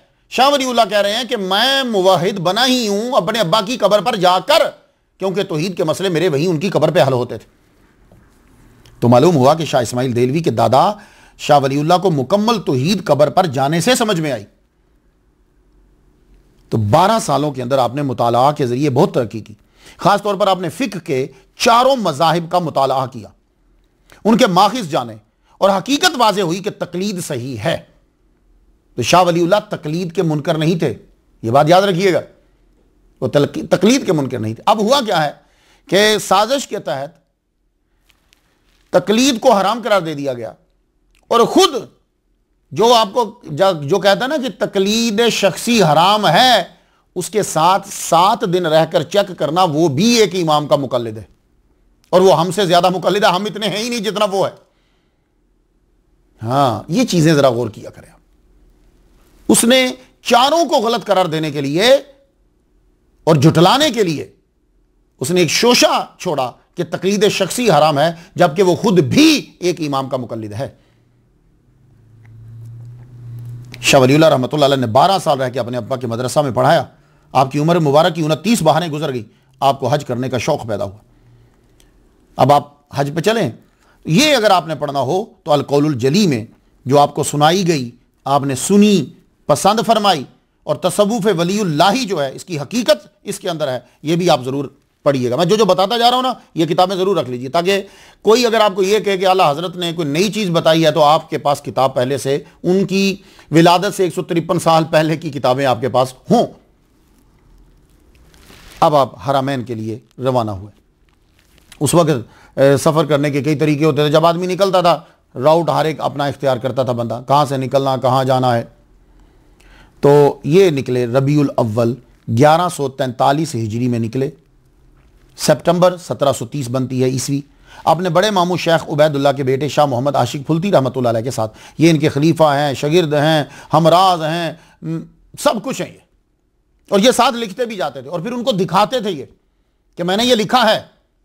अल्लाह अकबर जल्ला शान। तो वो फरमाते हैं कि ये जब सफ़र शुरू हुआ है तो ये सफ़र काफ़ी लंबा है, हिजाज की तरफ जाने का सफ़र। इसमें रास्ते में जो मशहूर मज़ार आता, आप वहाँ ज़रूर फातिहा पढ़ते, ये भी याद रखिए ज़रा। जैसे बोरी शाह कलंदर मज़ार पे हाज़िरी दी, शमसुद्दीन तुर्क, शाह जलालुद्दीन, सिरहिंद हज़रत मुजद्दद अल-फ़सानी के मज़ार पे हाज़िरी दी, मुल्तान बहाउद्दीन ज़करिया के मज़ार पे हाज़िरी दी। तमाम अहले कुबूर जितने उनके हालात जो हैं वो आपने बयान किए। कशफ तो आपको बड़ा ज़बरदस्त था। मुल्तान में बहुत से तलबा ने आपकी बायत की, ठट्ठा भी आप रुके, वहाँ के मज़ारात उलमा और सूफिया से भी आप मिले, मुलाकात की। और लाहौर में दाता गंज बख्श, हमारे दाता गंज बख्श उरी हुजवेरी रहमतुल्लाह अलैह के मज़ार पर हाज़िरी दी। अल्लाह अकबर जल्ला शाह। और आज कोई शाह वलीउल्लाह को मानने वाला दाता साहब के बारे में तौहीन करे, अस्तगफिरुल्लाह अस्तगफिरुल्लाह। शाह वलीउल्लाह 1143 हिजरी में आपने हज किया। 1 साल का क़याम है आपका मक्का और मदीना के अंदर, और यह बड़ा ही अहम और बड़ा ही इंपॉर्टेंट है कि यहां से आपने क्या सीखा, वहां क्या उस दौर में होता था, यह आप सब लोगों के लिए जानना बड़ा जरूरी है। हो सकता है कि यह तकरीर जरा थोड़ी सी मुश्किल हो जाए, लेकिन आपके ईमान की मजबूती के लिए यह बहुत जरूरी है। मैंने 1 महीना लगाकर इसको तैयार किया है, और पता नहीं कितनी किताबें मैंने, तकरीबन उनकी हर किताब को 1 दफा तो मैंने लाजमी पढ़ा है। तो प्लीज मेरी मेहनत आप मेरा साथ ज़रूर दीजिए, और इनमें से कुछ बातें तो याद कर लीजिए। हाँ, जो मैं हवाला दे के बयान कर रहा हूँ, ना हो तो मैं मुजरिम हूँ तो फिर आपको आला हजरत पर एतराज़ नहीं करना। आला हजरत से कई सालों पहले अकीदा यही था। हरमैन में आपने जो क़याम किया, 1 साल क़याम है। अब यह है कि पढ़ा किससे और क्या पढ़ा, यह हमें 2 चीज़ें देखनी है कि जब आप हिजाज में गए हैं आपने पढ़ा क्या और किससे पढ़ा। क्योंकि लोगों ने अपनी सुबकी छुपाने के लिए शाह वलीउल्लाह की जिंदगी को 2 हिस्सों में तकसीम कर दिया। कहने लगे जी हज से पहले की जिंदगी और हज से बाद की जिंदगी। तो भाई उस वहां था क्या कि इनकी हज की पहले की जिंदगी को उसने तब्दील किया, वहां था क्या? तो यह हमने तलाश करना है। यह तकसीम क्यों करनी पड़ी? इसलिए तकसीम करनी पड़ी कि तक़वियतुल ईमान जिन्होंने लिखी, शाह इस्माइल देहलवी, उनके शाह वलीउल्लाह दादा लगते हैं, इसलिए यह तकसीम करनी पड़ी। और अगर वो दादा ना लगते तो यकसर इनको मुशरिक करार दे दिया जाता, फिर कोई ताल्लुक ही नहीं था। हज के बाद तब्दीली तो तब आती जब पहले और बाद के माहौल में फर्क होता। पहले सल्तनत उस्मानिया होती और बाद में सल्तनत आले सऊद, या पहले उस्ताद और होते और बाद में उस्ताद और। यहां के उस्ताद शाह अब्दुर रहीम सूफी वहदतुल वजूद के कायल थे, वहां के उस्ताद अबू ताहिर कुर्दी सूफी, और वो भी दलाइलुल खरात, हिज़्बुल बहर और वहदतुल वजूद के मानने वाले थे। फर्क क्या हुआ? तसव्वुफ पढ़ के गए थे, तसव्वुफ लेकर आए, फर्क तो हुआ ही कुछ नहीं। शाह वलीउल्लाह जब हज कर चुके तो उलमा के हलकों में जब आपने गुफ्तगू की तो आपकी इल्मी बरतरी को तस्लीम करते हुए आपको दर्स का कहा गया। आपने तबलीगी फरीजा अदा करने के लिए हनफी मुसल्ले के करीब दर्स दिया। बात समझ में आ रही? आप खुद भी मुकल्लिद हैं और आपने तकलीद छोड़ी नहीं है। चारों मज़ाहब के उलमा आपके पास मशवरा करने आते। खादिमुल हरमैन सल्तनत उस्मानिया का गवर्नर था उस दौर में। अब देखिए माहौल क्या है, फ़िरका वरायत का कोई वजूद ना था। मक्का और मदीना में तसव्वुफ का राज था। मक्का में चारों फुकाहा के मुसल्ला थे, आप जिससे चाहो अमल करो। तो फ़िरका वरायत सल्तनत उस्मानिया में नहीं थी। क्यों? इसलिए कि चारों मुसल्ले थे वहां। तुम्हारा दिल करता है इससे पूछो, इससे पूछो, इससे पूछो। फ़िरका वरायत का खात्मा था। सल्तनत उस्मानिया जब गई तो फ़िरका वरायत आ गई कि भाई इसी को पूछो और किसी को नहीं पूछना। इसको फ़िरका वरायत कहते हैं। आपके हरमैन में उस्ताद कौन थे? तो सबसे बड़े उस्ताद जिनसे ज्यादा सीखा और ज्यादा जिनके पास रहे वो शेख अबू ताहिर मोहम्मद बिन इब्राहिम कुर्दी रहमतुल्लाह अलैह। अब इन उस्ताद को जानने के लिए आपको यह जानना होगा कि इनके पहले उस्ताद जो हैं वो कितने हैं और वो क्या है। और हिजाज में, मक्का और मदीना में जो सबसे बड़े बड़े उस्ताद थे जिनके ये शागिर्द रहे हैं, इनके अब्बा शागिर्द रहे हैं, उनका अकीदा क्या था, ताकि कोई आपको यह गुमराह ना कर सके कि शाह वलीउल्लाह हज करने के बाद तब्दील हो गए थे। नहीं, जब उस्ताद ही उस अकीदे के थे तो तब्दीली काहे की? जब हुकूमत ही इस अकीदे की थी तो तब्दीली किस चीज की? अब आपने गौर से सुनना है। अब मैं उस्तादों पे गुफ्तगू करना चाहता हूं। मैं चाहूंगा कि अबू ताहिर कुर्दी रहमतुल्लाह अलैह से पहले 7 पर जरा गुफ्तगू हो जाए। सुनिए, आप जब मक्का पहुंचे तो 1143 हिजरी यानी 1731 में तकरीबन। तो 1730 से लेकर 1754 तक सल्तनत उस्मानिया का 24वां बादशाह खलीफा मोहम्मद अव्वल था वहां। इसका मतलब यह है कि हुकूमत सल्तनत उस्मानिया की थी। 1730 से लेकर 1754 तक सल्तनत उस्मानिया का 24वां बादशाह जो खलीफा कहलवाता था मोहम्मद अव्वल था। इसके बाद 12 खलीफा आए जो खादिमुल हरमैन थे। लो, तो उनके बाद भी यानी शाह वलीउल्लाह जब वहां गए थे तो 1730 से 1754 तक 24वां, उसके बाद 12 और खलीफा आए। यानी शाह वलीउल्लाह के हज करके आ जाने के बाद 190 साल तक अकीदा, असातिज़ा, तालीम और खादिमुल हरमैन वही रहे जिनका अकीदा हज से पहले भी वही था। जब शाह वलीउल्लाह हज करने गए उस वक्त मोहम्मद बिन अब्दुल वहाब नजदी जो हैं, जिन्होंने तहरीक चलाई थी, जिन्होंने किताब व तौहीद लिखी, उनकी उम्र टोटल 27 साल थी उस वक्त। तो मक्का मदीना का मुकम्मल इंतजाम तालीमी और तंजीमी, सियासी, समाजी सल्तनत उस्मानिया के हाथ था। उस वक्त मुल्क का नाम हिजाज था। सऊदी अरब नाम पड़ा है 23 सितंबर 1932 में। फिर सुन लीजिए, जब शाह वलीउल्लाह गए तो तब उसका नाम हिजाज था, इसका नाम सऊदी अरब पड़ा 1932। वलीउल्लाह हज के बाद कैसे बदल गए? वहां तो कोई चीज बदल ही नहीं रही, कोई चीज आ ही नहीं रही। तो मुझे आपको बताना है कि शाह वलीउल्लाह के सबसे बड़े उस्ताद, जिनसे एक साला दौर में सबसे ज्यादा इल्म सीखा, जो आपकी हर सनद में पहले नाम पे आते हैं, शेखुल हदीस इमाम मक्का शेख अबू ताहिर मोहम्मद बिन इब्राहिम कुर्दी रहमतुल्लाह अलैह। ये हिस्सा चूंकि बड़ा अहम है, इसलिए मुझे जरा 7 स्टेप्स इनसे ऊपर से शुरू करना पड़ेगा, ताकि आपको मालूम हो जाए कि उस दौर में हरमैन के असातिज़ा का अकीदा क्या होता था। सबसे पहले जरा नाम सुनिए, एक जो इमाम मक्का और उस्ताजुल हरमैन नाम आता, शेख अहमद बिन अली शनावी। इनका विसाल शेख अबू ताहिर के विसाल से 118 कमरी साल पहले हुआ। शेख अहमद मिस्री हैं ये, वहीं के उलमा से तरीक़त और शरीयत का इल्म हासिल किया, फिर मदीना आए और यहीं के होकर रह गए, और यहां आप पढ़ाते थे असातिज़ा को। सुनते जाइए जरा। आप वहदतुल वजूद के कायल थे, तवीज़ात और दम के कायल थे। आपने शेख सिबगतुल्लाह हुसैनी से खिलाफत ली थी, और यह खलीफा थे शाह मोहम्मद गौस गवाल यारी रहमतुल्लाह अलैह के। शाह मोहम्मद गौस गवाल यारी, जिन्होंने जवाहिर खमसा लिखी है, जो जिसमें नादे अली है। लो, तो नादे अली के मानने वालों के खलीफा हैं मक्का के इमाम, और ये बहुत बड़े उस्ताद हैं। और शेख अहमद ने जवाहिर खमसा के ऊपर हाशिया भी लिखा है। अब तो शेख अहमद के वालिद इमाम सूफिया अब्दुल वहाब बिन अहमद शारानी रहमतुल्लाह अलैह के खलीफा थे। देखते जाइएगा कि वहां के बड़े बड़े असातिज़ा, मैं छोटे का भी नाम ही नहीं ले रहा, ये वो नाम लूंगा जो बड़े उस्ताद थे कि उनका अकीदा क्या है। तो शेख अहमद मदीना के उस्ताद थे। आप बहुत बड़े सूफी थे, अदीब थे, शायर थे, साहिब करामत वली थे, और शाफी मसलक के आलिम थे, क्योंकि मिस्र के अक्सर उलामा जो हैं वो शवाफे हैं। इनका विसाल हुआ मदीना में 1028 में हिजरी में, जन्नतुल बकी में अपने मुर्शिद सैयद सिबगतुल्लाह हुसैनी के पहलू में दफन हुए। और ये मुरीद हैं शाह मोहम्मद गौस गवालियारी रहमतुल्लाह अलैह।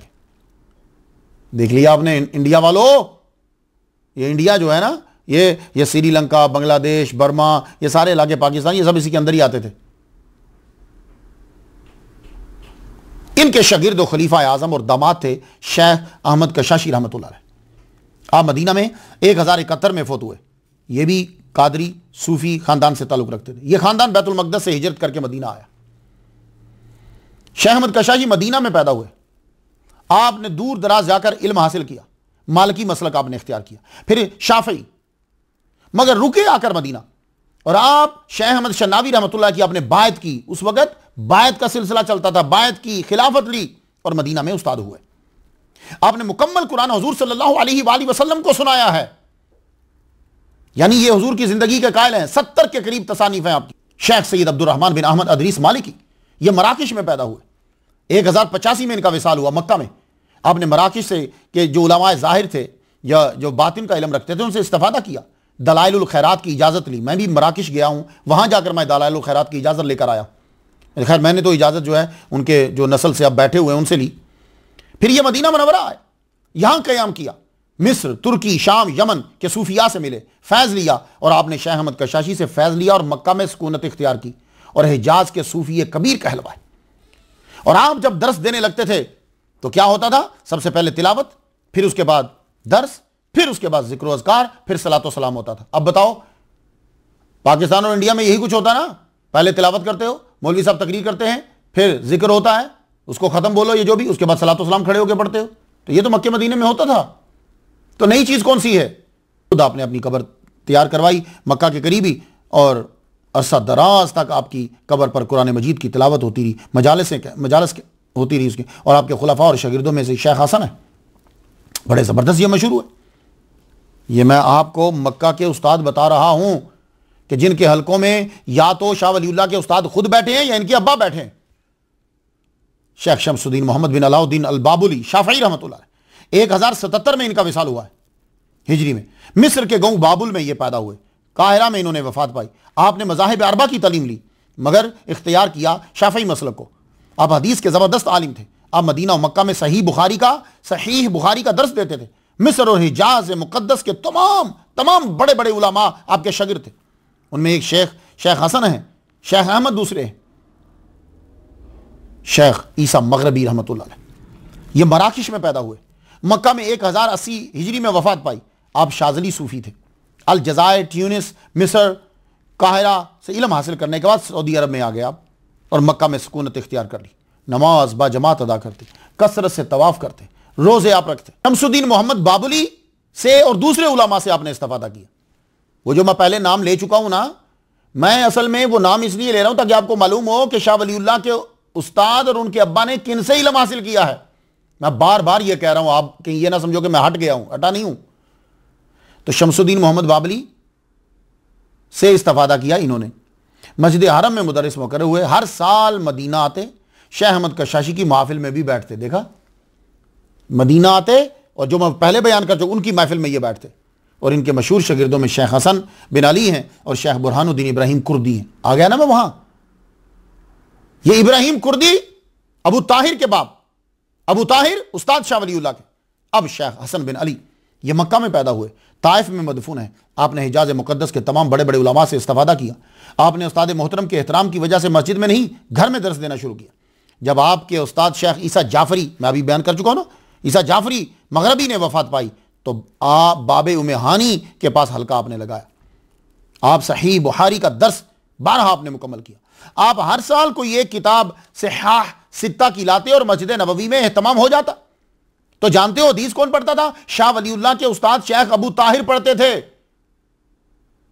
ये हैं वो उस्ताद जो उस वक्त मक्का और मदीना में पढ़ाते थे। दलाइलुल खैरात के पढ़ने वाले, हिजबुल बहर के पढ़ने वाले, सूफिया कराम, खिरका के मानने वाले, हुजूर की जिंदगी का इकरार करने वाले, सब ये वही असातिज़ा है।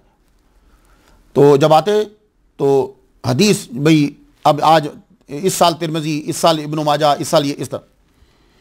तो अबू ताहिर जो उस्ताद हैं शाह वलीउल्लाह के, वो फिर हदीस जो है वो पढ़ते। यहाँ आपको लाना था, इतना सफ़र मैंने इसलिए किया कि आपको मालूम हो कि सल्तनत उस्मानिया में और शाह वलीउल्लाह जब गए तो असातिज़ा किस किस्म के थे और वो जिनके शागिर्द थे वो असातिज़ा किस तहरीक से मुतासिर थे। आपकी 60 के करीब तसानीफ हैं।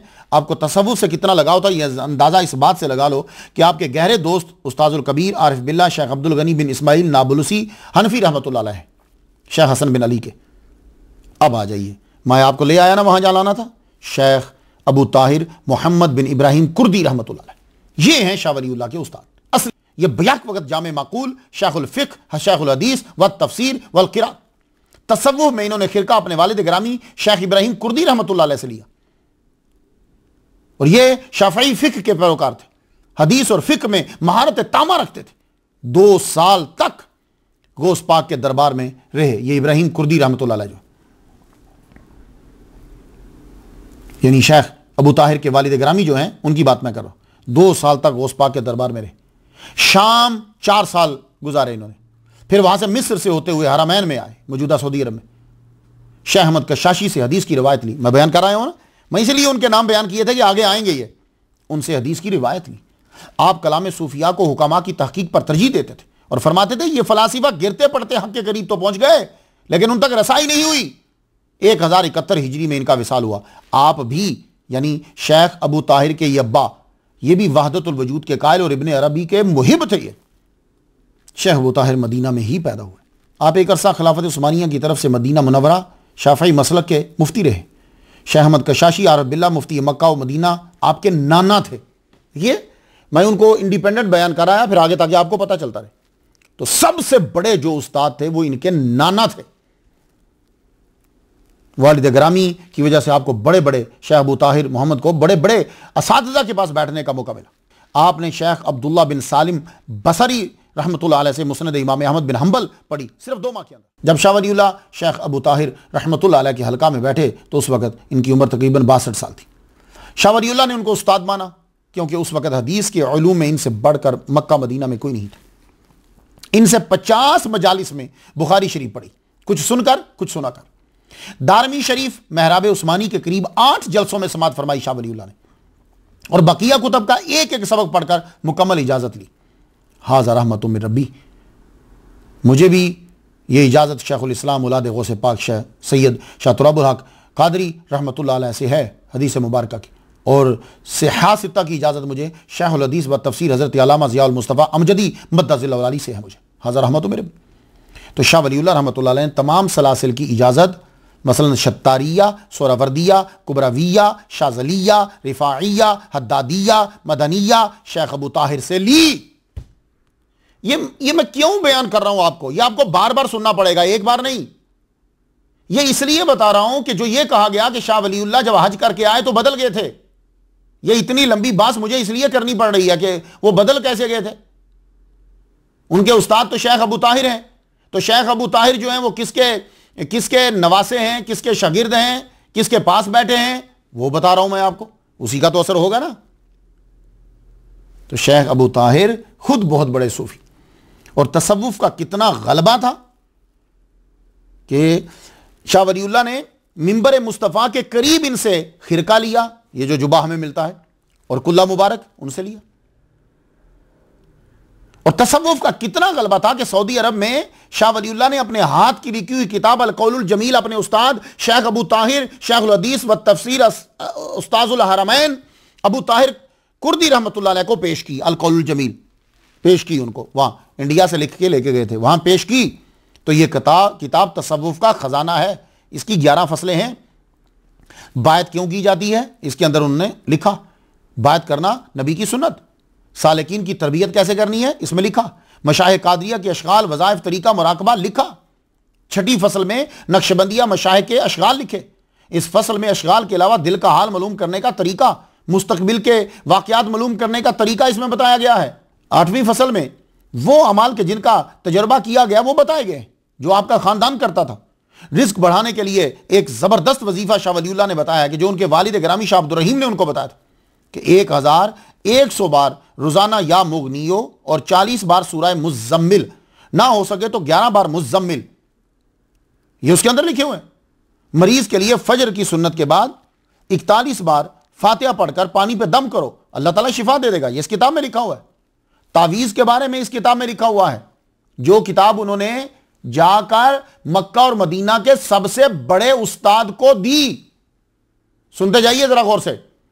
तो दी शाह, अब तवीज़ आप उसके कायल थे। फरमाते हैं कि वालिद साहब से सुना कि इस तवीज़ को लिख कर बच्चों के गर्दन में डाल देते। तवीज़ क्या है? बिस्मिल्लाहिर्रहमानिर्रहीम, आऊज़ु बिकलिमातिल्लाहि ताम्मति मिन शर्रि कुल्लि शैतानिन व हाम्मति व ऐनिल लाम्मति तहस्सनतु बिहिस्नि अल्फ अल्फ ला हौला वला कुव्वता इल्ला बिल्लाहिल अलिय्यिल अज़ीम। ये लिखकर तवीज़ बच्चे के गले में डालते। तो मालूम यह हुआ कि आला हजरत की कोई नई बात नहीं है, उनसे 153 साल पहले शाह वलीउल्लाह ये चीजें लिखकर मक्का मदीना के सबसे बड़े उस्ताद को दे रहे हैं। अभी मैं सिर्फ चीजें बता रहा हूं, जब दी तो फिर क्या हुआ आगे सुनिएगा। इस्तिखारा का तरीका है कि हुजूर सल्लल्लाहु अलैहि वसल्लम ने इस्तिखारा का कहा, और आपने एक तरीका यह बताया कि वजू करके पकीजा कपड़े पहनकर दानी करवट लेट जाए, दानी करवट लेट जाए। अब अगर उसको जुबानी याद है तो सूरह शम्स 7 बार पढ़े, सूरह लैल 7 बार पढ़े और कुल हुवल्लाह 7 बार पढ़े। जुबानी नहीं आती तो फिर वजू कर बैठ जाए, किबले की तरफ मुंह करके पहले इनको पढ़ ले, उसके बाद जो है वो यूं लेट जाए, फिर यूं कहे या अल्लाह मुझे ख्वाब में दिखला, ये बेहतर है कि नहीं? जाहिर हो जाए तो बेहतर, वरना 3 रात मुसलसल ये करता जाए। तो ये चंद बातें आपको मैंने सुनाई, जो किताब आपने मक्का और मदीना के सबसे बड़े आलिम को दी, जिसने मक्का और मदीना के सबसे बड़े उलमा से इल्म हासिल किया है, जिनके नाना सबसे बड़े अल्लामा थे मक्का और मदीना के, उनको जब यह किताब दी अल कौलुल जमील शेखुल हदीस व तफसीर उस्तादुल हरमैन ने अपने हाथ से उस किताब की नकल की। तब छापे तो होते नहीं थे, हाथ से जो है वो नकल की, शाह वलीउल्लाह को सुनाई और उनसे इजाजत ली। देखा आपने कितनी मेहनत करनी पड़ी है सिर्फ आपको एक बात का जवाब देने के लिए कि शाह वलीउल्लाह हज के बाद बदले नहीं है, वो जो लेकर गए थे वही वहां से और ज्यादा लेकर आ गए। और अगर तसव्वुफ मक्का और मदीना में सऊदी अरब में नहीं था तो इस किताब की नकूल बसरा और मिस्र के उलमा ने क्यों ली, जो वहां रहते थे, पढ़ने आए हुए थे? उन्होंने इस किताब की नकल ली, इजाजत ली। शाह साहब जैसे हज से पहले तसव्वुफ को मानते थे, वैसे ही हज के बाद भी मानते थे। आप कुतुब को गौर से पढ़ लें, उन्होंने हज के बाद जो हज में वहां 1 साल रहकर उसके बाद जो किताबें लिखी, दलाइलुल खैरात, यह किताब मोहम्मद बिन अब्दुल वहाब नजदी की तहरीक में जला दी जाती थी यह किताब, मगर शाह वलीउल्लाह ने हरमैन के सबसे बड़े उस्ताद शेख अबू ताहिर रहमतुल्लाह अलैह से दलाइलुल खैरात की इजाजत ली, कसीदा बुर्दा शरीफ की इजाजत इनसे ली, हिज़्बुल बहर की सनद हासिल की शेख अबू ताहिर से, सिलसिला शत्तारिया का खिरका इनसे लिया। उन्होंने ही जवाहिर खमसा की इजाजत भी दी। और आप जानते हो कि जवाहिर खमसा में नादे अली है, जिसमें या अली आता है। अल्लाहु अकबर जल्ला शान। तो तब्दीली किस चीज की? हवा में। यह किताब भी आपके आखिरी दौर की है, इसलिए आप खुद मुताला कीजिए ताकि पता चले कि शाह वली सिर्फ हुज्जतुल्लाहिल बालिगा ही नहीं, सिर्फ तफहीमात ही नहीं, इकदुल जीद ही नहीं, इंसाफ ही नहीं, इनसे कहीं तादाद में ज्यादा किताबें तसव्वुफ में हैं जो आपने हज के बाद आकर या तो मुकम्मल की या नए सिरे से लिखी। हवा में यह हिज़्बुल बहर की आपने शरह लिखी है। तो हिज़्बुल बहर की मैं अपनी 26 नंबर स्टोरी में तफसील बयान कर चुका हूं। आप फरमाते हैं कि हिज़्बुल बहर पढ़ते वक्त चंद कलेमात मुझे इल्हाम हुए। फारसी की इस किताब के 12वें हामियातुन में आपने फरमाया, जिस सनद से हिज़्बुल बहर की मुझे इजाजत मिली है यह दुनिया में बहुत कम है। इस सनद में पहला आदमी कौन है जानते हो? आपके बड़े उस्ताद शेखुल हरमैन अबू ताहिर मोहम्मद बिन इब्राहिम कुर्दी रहमतुल्लाह अलैह। आखिर में शाह वलीउल्लाह लिखते हैं, जो रिज्क बढ़ाना चाहता है वो 3 दिन हिज़्बुल बहर पढ़े, रोजाना 20 बार, रोजाना 3 दिन यानी 20 बार 20 बार 20 बार। और जब वो यहां पहुंचे, ये एक इबारत है, उन शुरहा अलैना मिन खजाइन रहमतिका, तो 70 मरतबा पढ़े, या गनियो अगनिनी या रज़्ज़ाक़ो उर्ज़ुक़नी रिज़्क़न तय्यबन वासियन बगैर हिसाब। मेरे पास हिज़्बुल बहर की सिर्फ 2 बंदों से इजाज़त है। आप लोगों में से अगर किसी को पढ़ना हो तो हमारे अबू बकर साहब शाज़ली बहुत अच्छे हैं, आप टीवी में उनको अक्सर देखते हैं, 1-2 दफ़ा मुलाकात मेरी उनसे हुई है, बहुत नाइस आदमी है। आप उनसे हिज़्बुल बहर की इजाज़त जो है वो ले सकते हो। तो तसव्वुफ पे एक और दलील सुने कि आपने सऊदी अरब में क्या सीखा। अल फज़लुल मुबीन अरबी में। ये जो मैं गुफ्तगू कर रहा हूं ना, हो सकता है आपको भारी लगे, लेकिन इसके अंदर मैं 2 चीजें आपको बताता जा रहा हूं। एक तो उसका जवाब कि शाह वलीउल्लाह हज के बाद बदले नहीं है, दूसरा आपको मैं वज़ाइफ और बातें भी बताता जा रहा हूं, सिर्फ जरा थोड़ा सा हट के बता रहा हूं मैं। आपने सऊदी अरब में क्या सीखा? अल फज़लुल मुबीन, यह किताब का नाम है, अरबी में है। अब इसकी हदीस नंबर 12 से 17 तक, यह किताब आपको नेट पे भी मिलेगी, किताब आपको वैसे भी मिलेगी। 12 से 17 तक एक कमाल की चीज है जो मुझे पहले नहीं मिली कभी। वो क्या है? अहादीसो मुसलसलतो बिसूफिय्यत। आप तो ये कहते हो ना कि सऊदी अरब में तसव्वुफ है नहीं है, कितना बड़ा धोखा दिया गया आप लोगों को। ये देखो, अब ये चेन आपने भी नहीं सुनी हो, उन लोगों ने पढ़ी होगी कि जिन्होंने या तो शाह वलीउल्लाह का दिफा करना था या छुपाना था उनको, बाकी आम आदमी को नहीं पता होगा। और ये चेन, हालांकि मुझे जितनी इस वक्त दुनिया में हदीसें बयान करने की चेनें हैं, मुझे सब की इजाजत है मेरे पास, लेकिन मैं इतना बड़ा कोई अल्लामा नहीं हूं, सिर्फ आपको चीजें बता देता हूं ताकि आप में शौक पैदा हो। ये चेन जबरदस्त चेन है, यह मैंने पहली मरतबा पढ़ी है। इस चेन में क्या खासियत है कि हर सनद के साथ शाह वलीउल्लाह रहमतुल्लाह ने सूफी का लफ्ज लिखा है। तुम कहते हो जी कि मक्के मदीने में सूफी नहीं थे, अब जरा सुन लीजिए तो शाह वलीउल्लाह ने क्या सीखा वहां। अब मैं चेन पढ़ने लगा हूं सिर्फ आपके लिए। सनद अखबारानी शेख अबू ताहिर सूफी, देख रहे हैं, ये खुद शाह वलीउल्लाह लिख रहे हैं और आप लोगों ने चेक करना है कि मैं गलत तो नहीं कह रहा। अल फज़लुल मुबीन, अरबी में यह किताब है, 12 से 17 तक चेन में सूफिया है। अब मैं लफ्ज पढ़ता हूं जो उन्होंने लिखे। अखबारानी शेख अबू ताहिर सूफी समान अलैहि काला करातु अला अबी शेख इब्राहिम कुर्दी अल आरिफ अल मुहक्किक सूफी काला करातु अला शेख अल आरिफ बिल्लाह सूफी शेख अहमद कशाशी अन शेखही अल मुहक्किक अबिल मवाहिब अहमद बिन अली हाशमी अल अब्बासी अशन्नावी सुमल मदनी असूफी अन वालिदिही आरिफी बिल्लाह नूरुद्दीन अली इब्न अब्दुल कुद्दूस सूफी अनिल आरिफ बिल्लाह अब्दुल वहाब बिन अहमद शारावी असूफी अन वलीय्यिल्लाह ज़ैनुद्दीन ज़करिया बिन मोहम्मद अल फ़क़ी असूफी अनिल आरिफ बिल्लाह शरफ़ुद्दीन अबिल फ़त्ह मोहम्मद इब्न ज़ैनुद्दीन अबी बकर बिन अल हुसैन अल क़रशी उमावी अस्मानी मरागी सुमल मदनी सूफी अन कुतुब वक्त ही शरफ़ुद्दीन इस्माइल बिन इब्राहिम बिन अब्दिस समद अल हाशमी सूफी बे इजाज़त अल आमत अन अबिल हसन अली इब्न उमर इब्न अबी बकर अल वाफ़ी सूफी बे इजाज़त अल आमत अन सैयदी मोहम्मद बिन अली बिन अरबी हातमी असूफी अन जमालुद्दीन अबी मोहम्मद यूनुस बिन याहया बिन अबिल हसन बिन अबिल बरक़ात अल हाशमी अब्बासी सूफी अन अब्दुल अव्वल बिन ईसा बिन शुएब बिन इब्राहिम बिन इसहाक़ अल हरवी सूफी अन शेख इस्लाम अब्दुल्ला बिन मोहम्मद बिन अली बिन मोहम्मद बिन अहमद बिन अली बिन जाफर बिन मंसूर बिन मत बिन अबी अयूब अंसारी हरवी फ़कीह हाफिज़ वाइज असूफ़ी अन हमज़ा बिन मोहम्मद बिन अब्दुल्ला अल हुसैनी अन अबुल कासिम अब्दुल वाहिद बिन अहमद हाशमी काला समेत जाफ़र असूफ़ी काला समेत जुनैद काला समेत सिर्री अन मारूफ़ अल करखी अन जाफ़िर सादिक बिन मोहम्मद अन अबी वल बाकिर अन जद्दी अन अली अन रसूल क़ाला लितलबिल हक़्क़ गुरबतुन। ये इतनी लंबी चेन है और चेन में वो सूफ़ी लिख रहे हैं शाह वलीउल्लाह। ये मैंने मुर्शिद अलामा ज़ुबैर नक्शबंदी अत्तासी मालकी अलवी उनसे जब मैंने बयान किया, सुबहान अल्लाह, तो मैं ये सोच रहा था कि ये जो हदीस है ना तलबिल हक़्क़ गुरबतुन, मैंने कहा इसका तर्जुमा आम बंदे को नहीं आता होगा, लेकिन आपने इसकी बड़ी खूबसूरत तशरीह की। कहने लगे इसकी तशरीह ये है अन्न तालिबल हक़्क़ यदूरु गरीबन बैन अन्नास कअन्नहु रजुलुन मिन गैरि जिन्सिहिम। बड़ी ज़बरदस्त हस्ती है। असल में हमारी बदकिस्मती मसला की मालूम है क्या है, हम बड़े बड़े लोगों को दबा के मार के रख देते, ज़िंदगी में मार देते हैं, मारने के बाद कहते हैं कि ये ज़िंदा है। बस ये है हमारे मसलक का अलमिया कि जो हमारा बड़ा स्कॉलर था हमने उसको ज़िंदगी में मार दिया और जब वो मर गया तो कहा यह ज़िंदा है।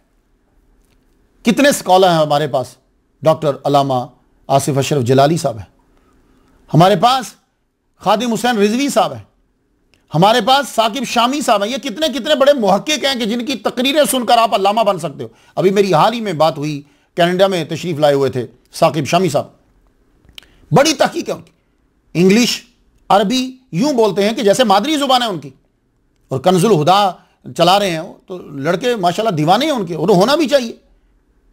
तमाम मुजद्दिदाना सलाहियतें जो हैं उनके अंदर हैं, अरबी आती है उनको, तहकीक है उनकी, इंग्लिश उनको आती। हुजूर सल्लल्लाहु अलैहि वसल्लम के रोज़े के बाहर इंग्लिश में तकरीर कर रहे थे तो वो मेरा ख्याल है कोई करीब आया नहीं, तो इंग्लिश में हुजूर के रोज़ा के दरवाजे के पास तकरीर कर रहे हैं, अल्लाह अकबर जल्ला शानो। तो ये लोग ऐसे हैं कि हमें इनके नाज उठाने चाहिए। तो हम क्या करते हैं कि हम लोग जिंदगी में उनको मारने की कोशिश करते हैं और जब वो मर जाते हैं फिर हम कहते हैं कि ये लोग जिंदा हैं अपनी कब्र में। तो कदर करनी चाहिए। तो चेन मैंने आपको सुनाई, चेन में कौन आया? सूफी। सूफी तो अब आप कहोगे कि वो जब हज करके आए तो बदल गए, वो तो वहां से वो चीजें लेकर आए जो पहले थी नहीं, यहां ये चेन वहां से मिली उनको। तो सिर्फ 1 साल सऊदी अरब में जो आपने कयाम किया ये आपने वहां से ली कि चेन में लफ्ज़ सूफी आ रहा है। तो अगर आप हज के बाद बदल गए थे तो ये खजाना साथ लेकर क्यों आए?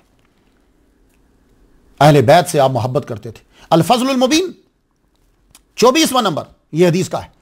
हदीस बयान की है अन्ना नबी सल्लल्लाहु अलैहि वसल्लम अखज़ बियदिल हसन वल हुसैन फ़क़ाल मन अहब्ब हाज़ैनि व अबाहुमा व उम्महुमा कान मअय फ़ी दरजती यौमल क़ियामत। हाथ पकड़ के कहा हसन हुसैन का कि जिसने इन दोनों से प्यार किया, इन दोनों के अब्बा से प्यार किया, इन दोनों की वालिदा मोहतरमा से अकीदत का इजहार किया, वो मेरे साथ कयामत में होगा, मेरे साथ दर्जे में होगा, यानी हम उनके नौकरों में शामिल होंगे। यह है शाह वलीउल्लाह।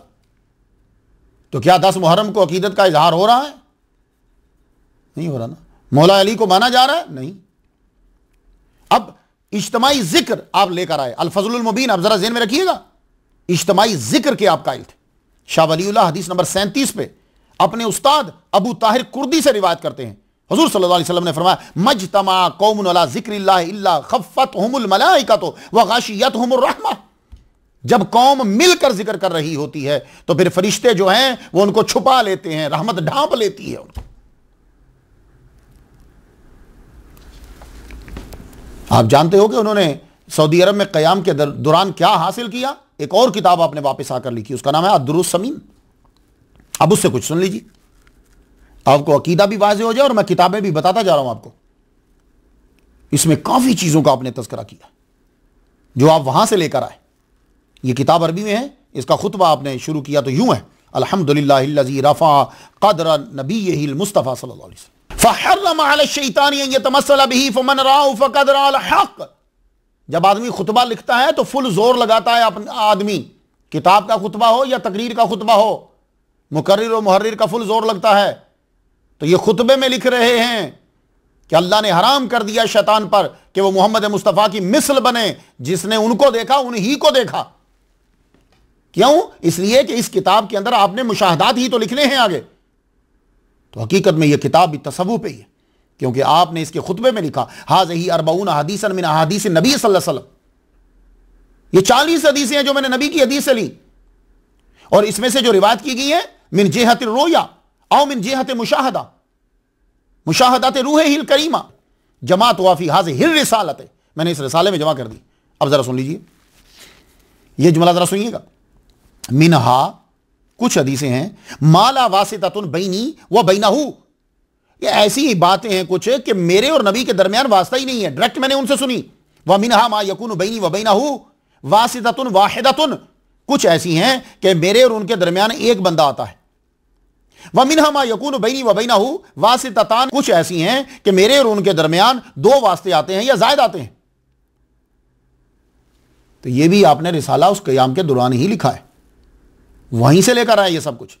तो मालूम हुआ ये मुशाहदात ये बताते हैं कि आप हुजूर सल्लल्लाहु अलैहि वसल्लम की ज़िंदगी के कायल थे और इल्म के कायल थे, तभी तो हुजूर की कब्र पे मुतवज्जे हुए और रूह से जवाब आपको मिलते, और आपने वो तहरीर भी फिर कर दी है। तो इसका ताल्लुक ही तो तसव्वुफ से है।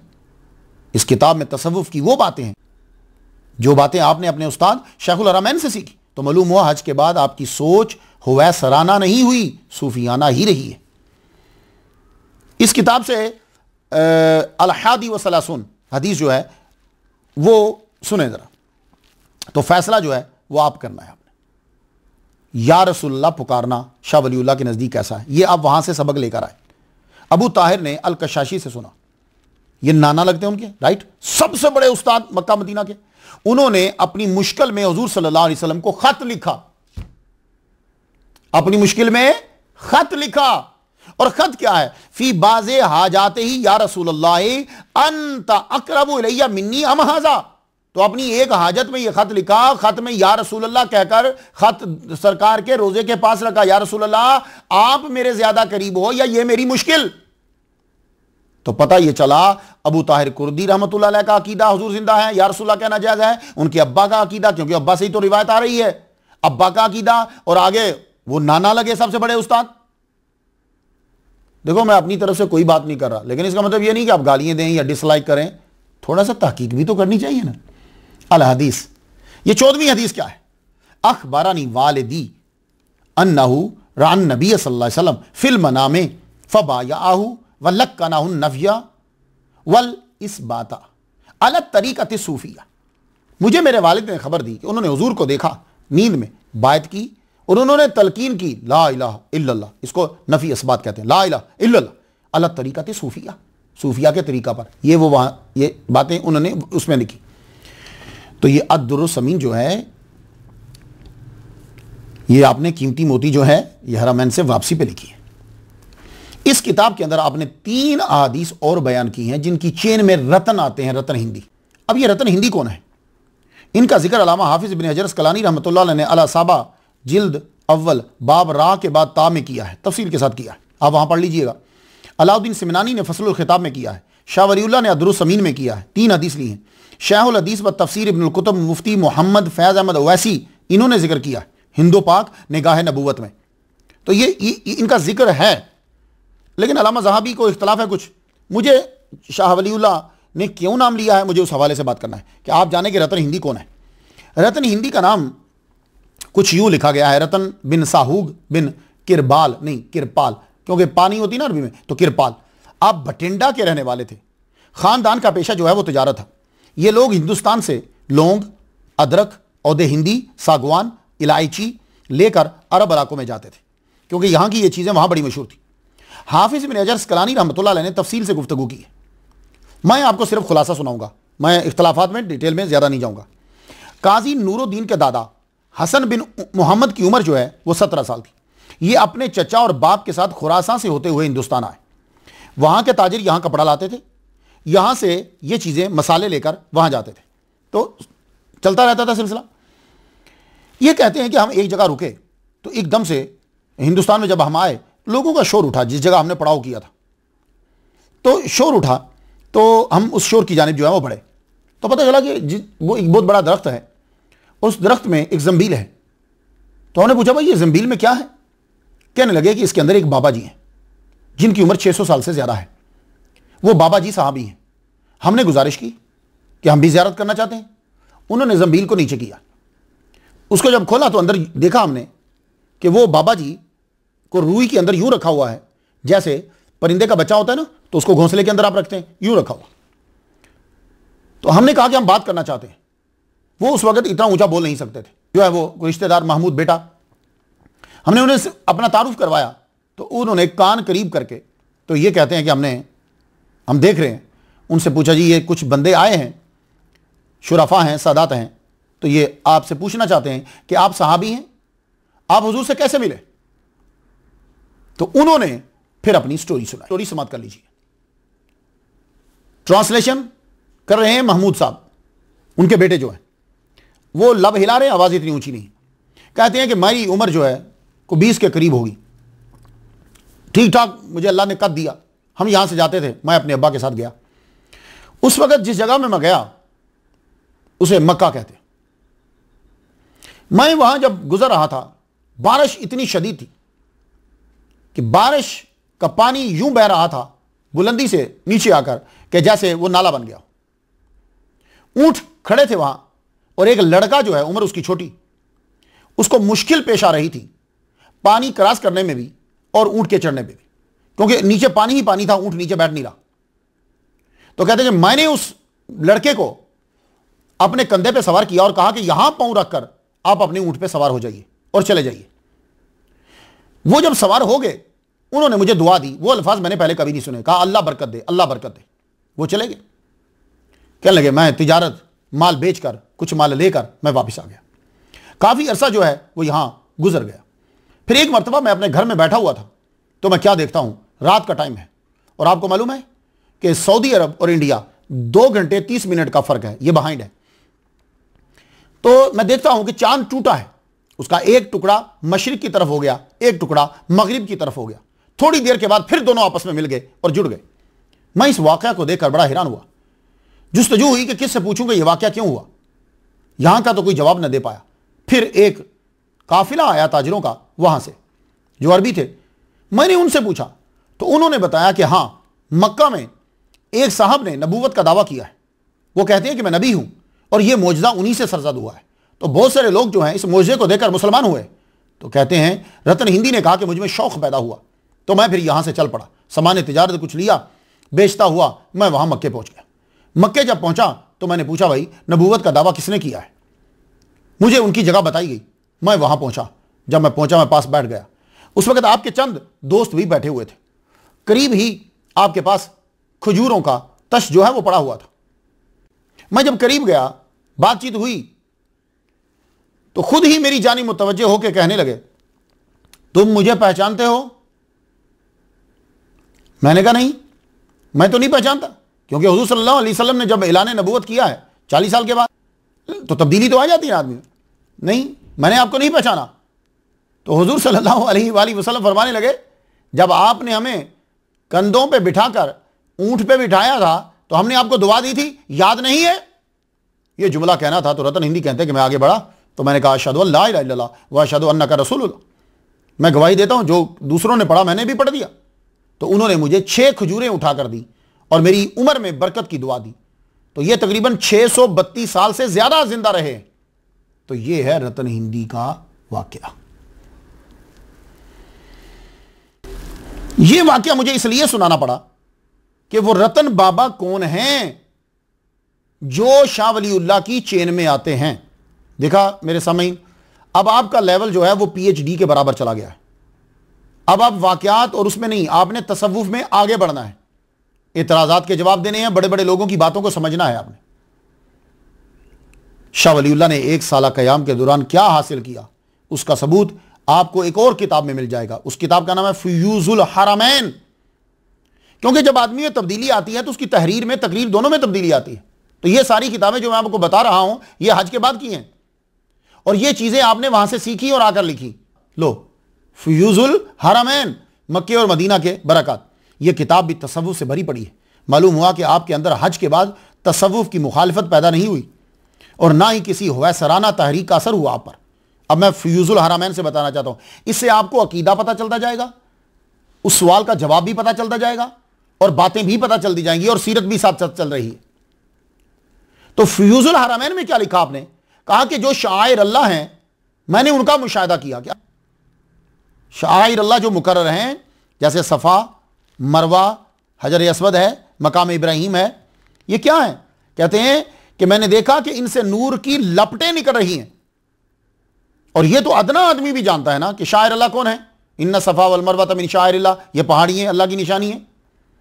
तो जहां अल्लाह के नेक बंदों ने पांव रखे या अल्लाह की तरफ वो चीज मंसूब है, तो उनका दर्जा क्यों बढ़ा कि शाह वलीउल्लाह फरमाते मैंने देखा कि नूर की लपटें उनसे निकल रही।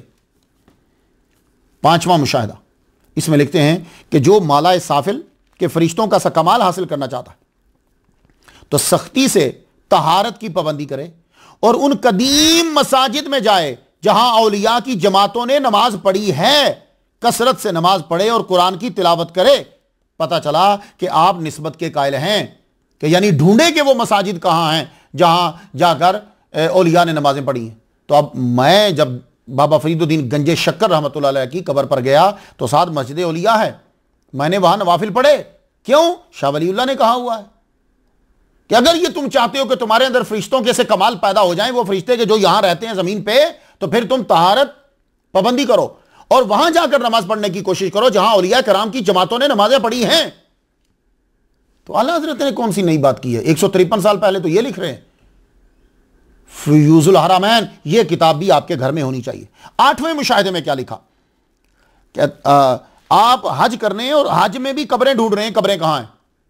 मैं एक दफा उमरा करने गया था तो वहां एक कैसेट लगी हुई, ये लोग यहां भी आते हैं तो कब्रें ढूंढ रहे होते हैं।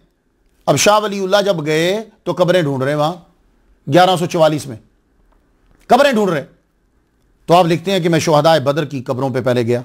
अब शुहदाए बदर की कब्र कहां है? वहां के रहने वाले लोग जानते हैं। कहते हैं वहां मैं गया, देखा तो यक बारगी एक नूर रोशन हुआ और मेरी तरफ बढ़ा। फिर उसके बाद हजरत अबू ज़र गिफारी रदी अल्लाह तआला अन्हु की कब्र पर मैं गया। ये भी ढूंढने से मिलती है, नॉर्मल मिलती नहीं है। मुझे एक साहब ने, अगर वो सुन रहे हैं, अल्लाह ताला उनके दर्जे बुलंद फरमाए, उन्होंने कहा मुख्तार शाह जी हम आपकी तकरीर सुनने के बाद फिर गए हजरत अबू ज़र गिफारी की कब्र पर। बड़ी मुश्किल से हमें वो मिली, ढूंढा, लेकिन सुकून हमें मिला। तो शाह वलीउल्लाह भी उस कब्र पे गए, देखो वो कहां है। तो हज पे गए हैं और कब्रें ढूंढ रहे हैं। तो शाह वलीउल्लाह फरमाते मैं बैठा तो आपकी रूह को मैंने यूं देखा जैसे तीसरी रात का चांद होता है, यूं मेरे ऊपर जाहिर हुई। तो आपने हज के बाद एक और बात इस किताब में लिखी, कहते हैं मैंने मिलाद में शिरकत की। तो शाह वलीउल्लाह मिलाद के कायल थे, आपके अब्बा मिलाद मनाते थे, मक्का मदीना में तब मिलाद होता था। तब्दीली किस चीज़ की? तो कहते हैं कि इससे पहले मैं मक्का मुअज़्ज़मा में जाए विलादत मुस्तफ़ा सल्लल्लाहु अलैहि वसल्लम पे हाजिर हुआ था। यह मिलाद का दिन था और लोग वहाँ जमा थे, आप पर दरूद व सलाम भेज रहे थे और हुज़ूर सल्लल्लाहु अलैहि वसल्लम की आमद से पहले और बाद में जो मोजज़ात ख़वारिक वारिद हुए उनको बयान कर रहे थे। मैंने देखा मिलाद की महफिल पर यकबारगी अनवार पड़े। मैं कह नहीं सकता जिस्म की आंख से देखे या रूह की आंख से, बहरहाल दोनों के बैन बैन, यानी मैं उनको मुशाहदा कर रहा हूं, रूह और जिस्म दोनों आंखों से देख रहा हूं मैं। फिर मैंने इन अनवार में मजीद तवज्जो दी तो मुझे उन फरिश्तों का फैज़ नजर आया जो ऐसे मुतबरक मकामात और जिक्र मुस्तफ़ा और इस नौ की मजालिस में मुतय्यन होते हैं। तो इस वाक़े को जो फ्यूजुल हरमैन में है, पढ़ने के बाद पता चला कि 295 साल पहले मक्का मदीना में मिलाद होता था और अनवारे मलाइका और अनवारे रहमत बरसते थे। तो मालूम हुआ कि शाह वलीउल्लाह हज पे जाने से पहले अब्बा को मिलाद करते देखते थे और हज पे गए तो मक्का के लोगों को मिलाद करते हुए देखा। वापिस आकर तहरीर किया तो हवैसराना तहरीक में तो मिलाद बिदअत और हराम है। तो तब्दीली क्या हुई? शाह वलीउल्लाह अपने वालिद का वाक़या लिखते हैं कि वो हर साल मिलाद बड़ी धूमधाम से करते थे। एक मरतबा क्या हुआ कि पैसे पास नहीं है तो आपने खाने जो दाने हैं, भुने हुए दाने, उन्हीं के ऊपर ही फातिहा को पढ़ दिया। तो ख्वाह में क्या देखते हैं, ये बात अनफासुल आरिफीन में है। ख्वाह में ज़ियारत हुई और आपके सामने अनवा व अक़साम के खाने पेश हो रहे हैं, तो मैंने भी भुने हुए दाने जो हैं वो पेश कर दिए। आपने खुशी से कबूल फरमाए और थोड़े से खाए, बाकी सहाबा को दे दिए। ये शाह वलीउल्लाह ने खुद लिखा अनफासुल आरिफीन में और अपना लिखा फ्यूजुल हरमैन में। नामा मुशाहिदा, इस मुशाहिदा में लिखते हैं जब मैं मदीना में पहुंचा, हुजूर सल्लल्लाहु अलैहि वसल्लम की ज़ियारत, रोज़े की ज़ियारत की और आपकी रूहुल कुद्स को ज़ाहिर व अयां देखा। आलम अरवा में नहीं था, आलम मखसूसात से करीब था। उस वक्त मुझे समझ आया कि जो लोग ये कहते हैं कि हुजूर सल्लल्लाहु अलैहि वसल्लम आए और हमारी नमाज के इमाम बने, तब मुझे समझ में आया कि वो यूं होता है। तो आपने क्या सीखा? तो शाह वलीउल्लाह के नजदीक हुजूर अपनी कब्र में जिंदा हैं और नमाजों के इमाम बनते हैं। तीसरे दिन बाद आए, सलाम के बाद अर्ज की, या रसूलल्लाह, आप पे जो फैज़ान अल्लाह ताला ने फरमाए हैं उसमें से कुछ हमें भी हिस्सा अता फरमा दीजिए। मैं खैर बरकत की उम्मीद लेकर आपके पास आया हूँ। लो, हुजूर के सामने अर्ज़ कर रहे हैं और उनसे मांग रहे हैं। यह अर्ज़ करना था, आप हालत इंबिसात में मेरी तरफ इस तरह मुल्तफित हुए, आपने अपनी चादर में लिया, मेरे सामने रूनुमा हुए, मुझे असरार और रमूज से आगाह किया। चुनाचे आपने मुझे बताया कि किस तरह अपनी ज़रूरतों में आपकी ज़ात से इस्तिमदाद करूँ, और यह सारा अकीदा तक़वियतुल ईमान के खिलाफ है। ऐसा जो अकीदा रखता है वो मुशरिक होता है।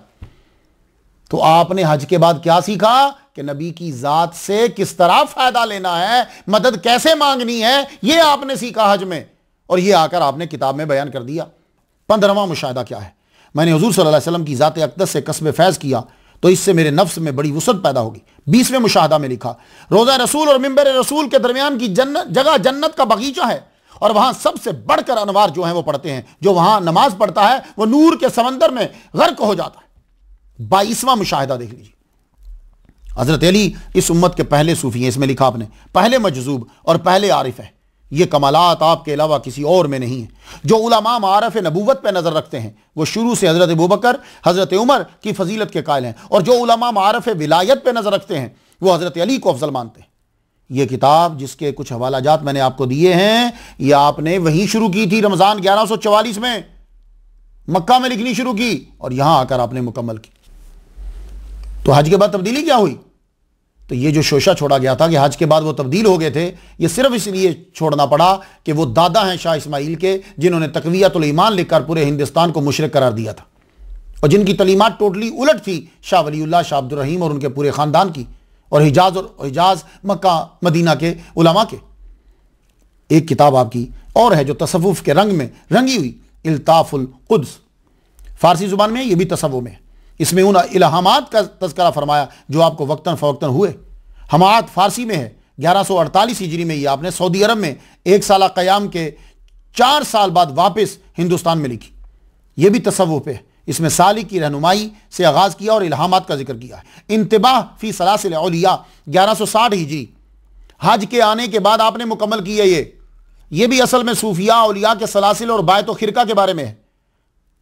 तो अल फुरकान, अब हवाला सुन लो जी। अल फुरकान बरेली, शाह वलीउल्लाह नंबर, मंजूर नुमानी, सफ़ा 409।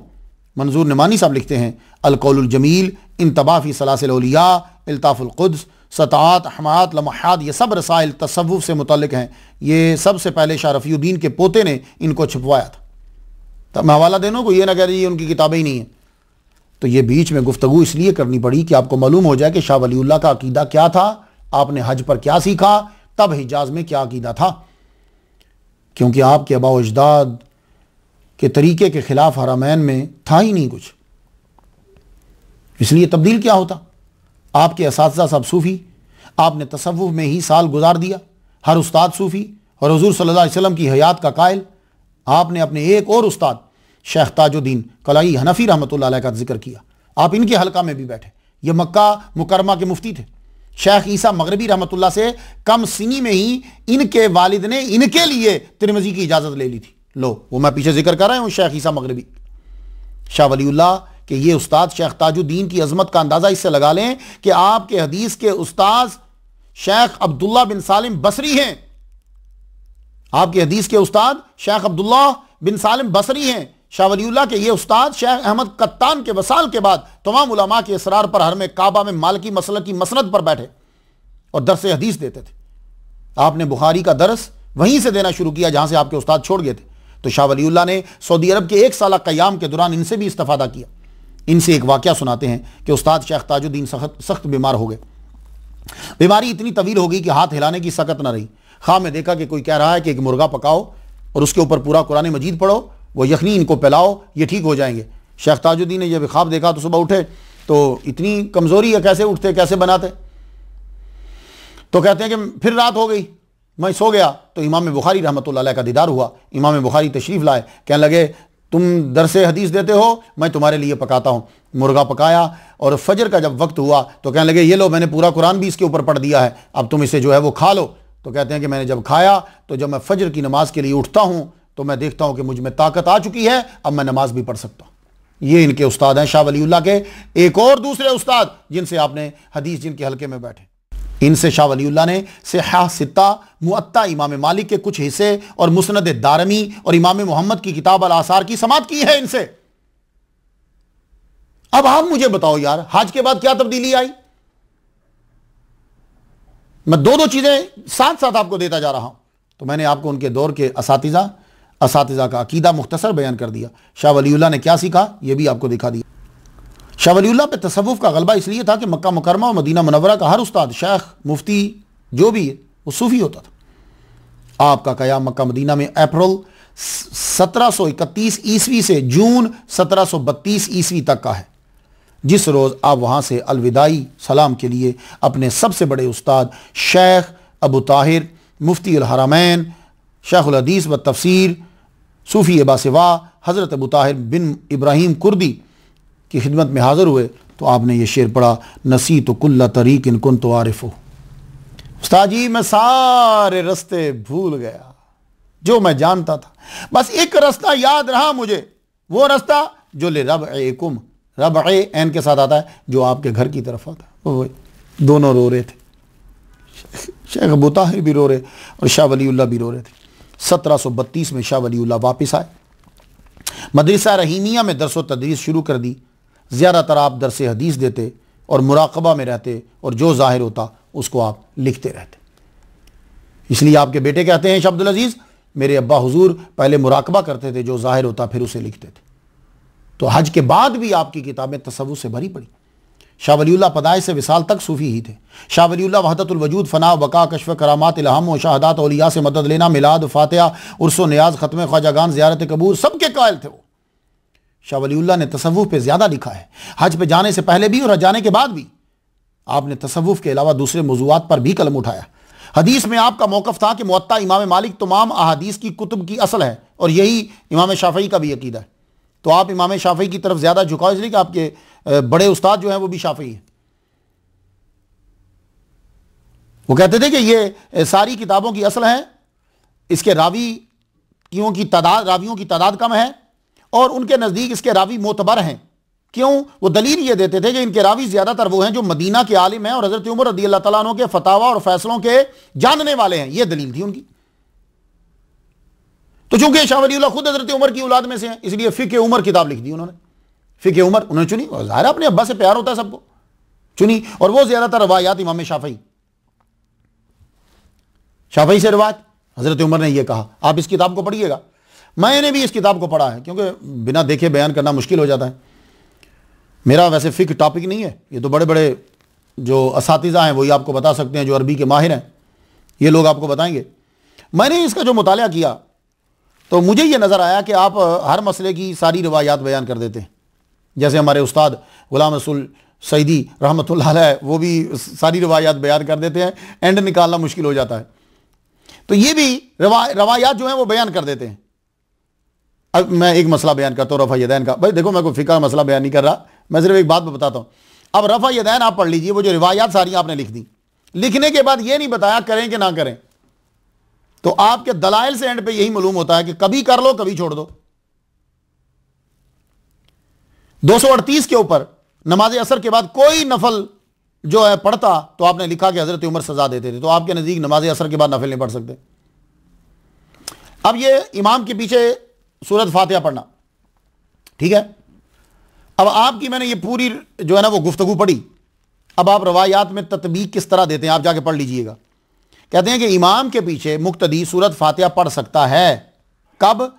जब वो इमाम की रफ्तार के साथ चल सकता हो। क्या मतलब? अल्हम्दुलिल्लाहि रब्बिल आलमीन अर्रहमानिर रहीम मालिकी यौमिद्दीन, इतनी रफ्तार से वो भी पढ़ सकता हो तो पढ़ सकता है। तो जो शख्स आवाज पे कादिर हो वो पढ़ ले, जो कादिर ना हो वो ना पढ़े। अब फिर मसला उधर ही रह गया। अब आप बताइए कि ज्यादातर कादिर हैं या ज्यादातर कादिर नहीं है? ज्यादातर कादिर नहीं है। तो वो आपने क्या किया कि आपने रिवायात जो है वो इकट्ठी कर दी। 716 के ऊपर इमाम शाफी बयान करते हैं, हजरत उमर ने कहा कि हजरत मौला अली और हजरत उमर दोनों का फतवा है कि औरत की दियत मर्द की दियत से निस्फ है। तो शाह वलीउल्लाह औरत की दियत, यानी किसी ने मर्द को कत्ल किया तो 100 ऊंट, मिसाल दे रहा हूं आपको, तो औरत को कत्ल किया तो 50 ऊंट। मेरी बात आप समझ रहे हैं? तो कुछ लोगों ने औरत की दियत पर मसला उठाया है, तो जिन्होंने औरत की दियत मुकम्मल करार दी है, मैं इंतजार कर रहा हूं कि वो कुरान के इस फैसले के खिलाफ कब फैसला देंगे कि कुरान ने कहा कि औरत की गवाही आदि है और लिज़्ज़ाकरि मिस्लु हज़्ज़िल उनसयैन, कुरान की इस आयत के खिलाफ वो कब अपना फतवा देंगे। 726 इमाम शाफी की रिवायत, हजरत उमर ने तहरीरी बयान सादर किया कि जादूगर मर्द हो या औरत, जहां पाओ उसको कत्ल कर दो। तो इस फैसले के तहत 3 जादूगरों को जो है वो कत्ल किया गया। मैं आपको फिके उमर से भी कुछ बातें बता दूं ताकि आपको शौक पैदा हो तो आप खुद पढ़ें फिर आगे।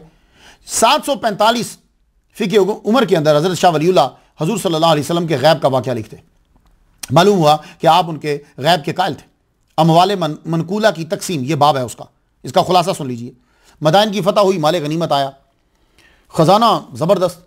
खजानादार ने यह चाहा कि मैं इसको अंदर रख दूं, आपने कहा नहीं, मस्जिद के सहन में, जिसे आप सेन कहते हैं, सहन में बिछा दो और ऊपर चरसा चढ़ा दो, ये वो चमड़े का तरपाल जो है वो रख दो। सुबह के वक्त हजरत उमर रज़ियल्लाहु तआला अन्हु तशरीफ लाए। आपने जब सोने चांदी हीरे जवाहरात कंगन जब उन्हें देखा तो रो पड़े। साहबा कहने लगे कि ये तो खुश होने का मौका है, इतनी दौलत आई है, फतह मिली है। कहने लगे तुम्हारे लिए तो खुशी का मौका है, लेकिन मैं डर रहा हूं कि जब किसी कौम में दौलत आ जाती है तो फिर क्या होता है कि उस कौम के अंदर हलाकत, बुराइयां, ये चीज़ें पैदा होने लग जाती हैं। फिर माल तकसीम करने लगे तो फिर क्या हुआ? सबसे पहले तकसीम शुरू किससे की? सुराका इब्न जोशम से। कहा इधर आओ, आपकी कलाइयां जो थी बालों से पुर और नाजुक थी। हज़रत उमर रज़ियल्लाहु तआला अन्हु ने उनकी नाजुक और बालदार कलाइयों के ऊपर कंगन पहनाए, और ये कंगन सोने के, शहनशाह किसरा के सोने के कंगन थे।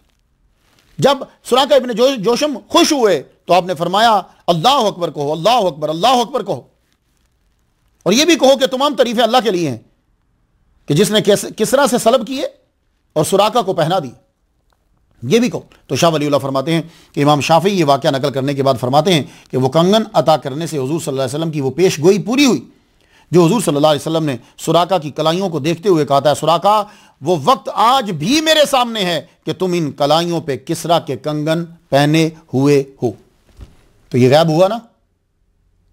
तो लोगों ने जब देखा कि शाह वलीउल्लाह बड़े ज़रूरी हैं, क्योंकि 1157 हिजरी में आपने दूसरी शादी की, अल्लाह ने 4 बेटे दिए, शाह अब्दुल अजीज़, शाह रफ़ीउद्दीन, शाह अब्दुल कादिर और शाह अब्दुल गनी।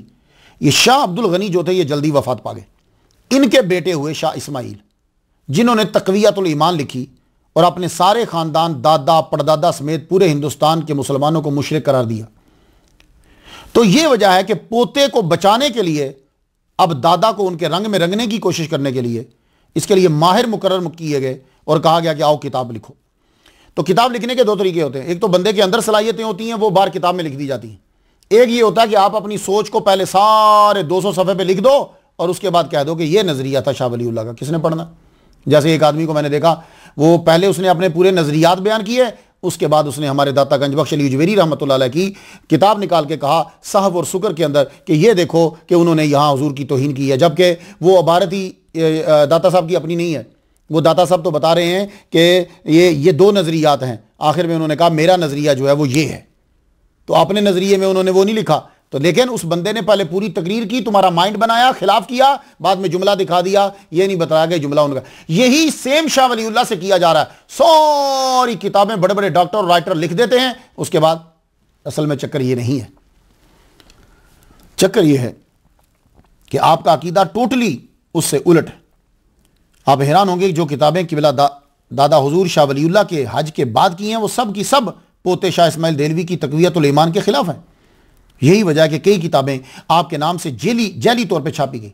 आप ही के ख़ानदान के एक मशहूर नाशिर सैयद अहमद अव्वल ने तावीलुल अहादीस के आखिर में बताया कि किताबें उनकी तरफ मंसूब कर दी गई, और अनफासुल आरिफीन के आखिर में लिस्ट दे दी, तोहफ़तुल मुवाहिदीन और बलागुल मुबीन। ये किताबें जैली हैं, आपकी नहीं हैं।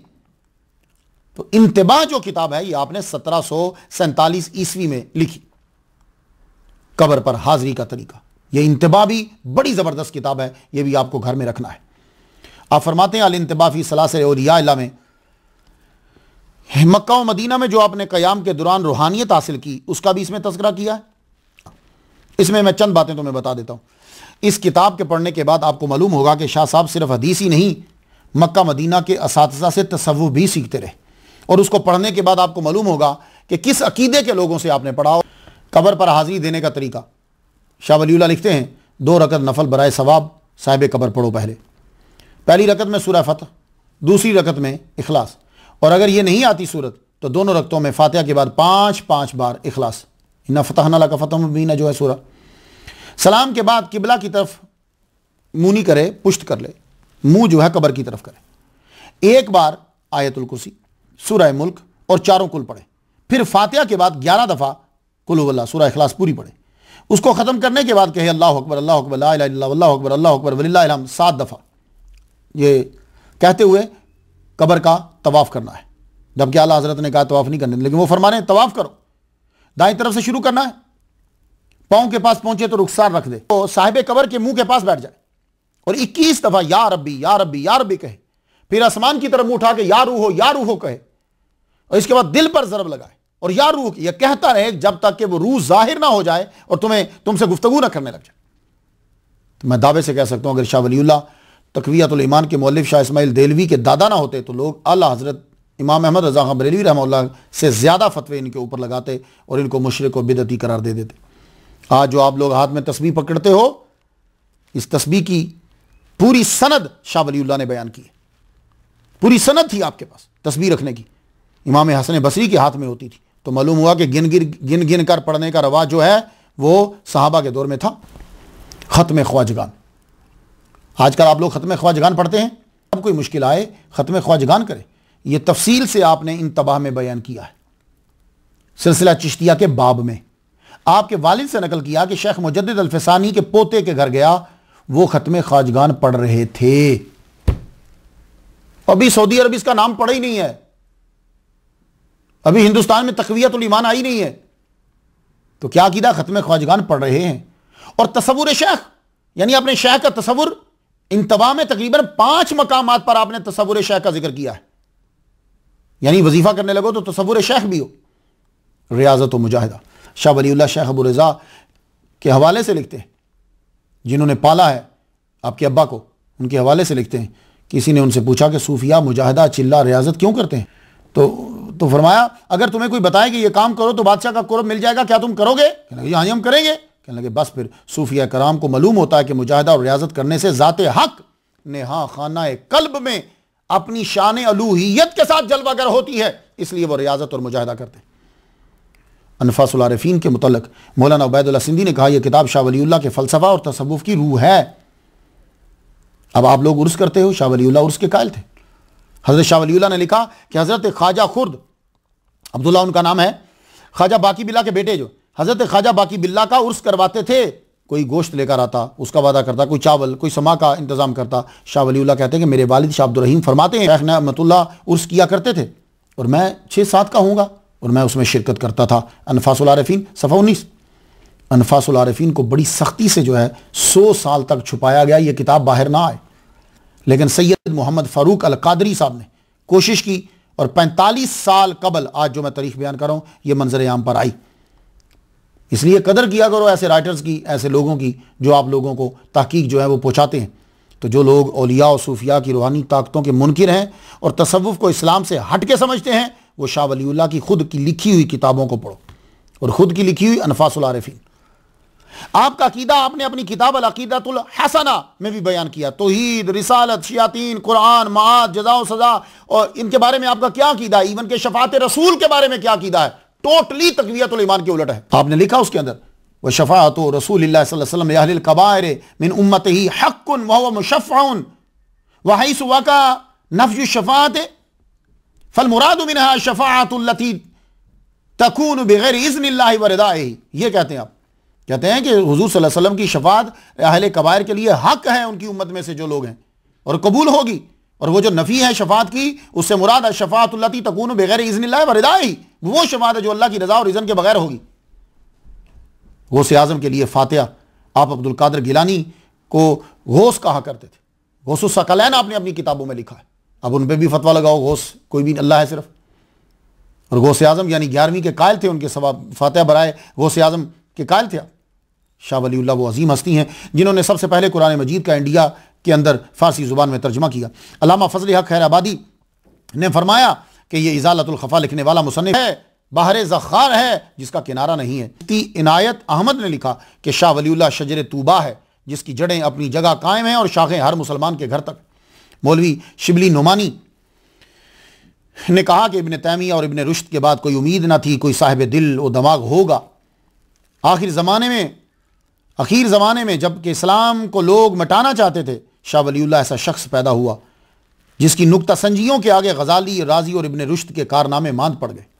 डॉक्टर इसरार अहमद ने यह लिखा, कहता है ये मुजद्दिद हैं, हिंदुस्तान के मुसलमानों के निजात दहिंदा हैं, इन जैसा कोई आलिम नहीं। ये सुनते जाओ जरा, उसके बाद फिर जो बातें मैंने कही वो पढ़ना। अल्लामा ज़ाहिदुर राशिदी ने कहा, पाक व हिंद में जो भी हदीस बयान करेगा सनद आप तक पहुंचेगी। कौन शाह वलीउल्लाह जिनसे काजी सनाउल्लाह पानीपती ने दरस हदीस लिया?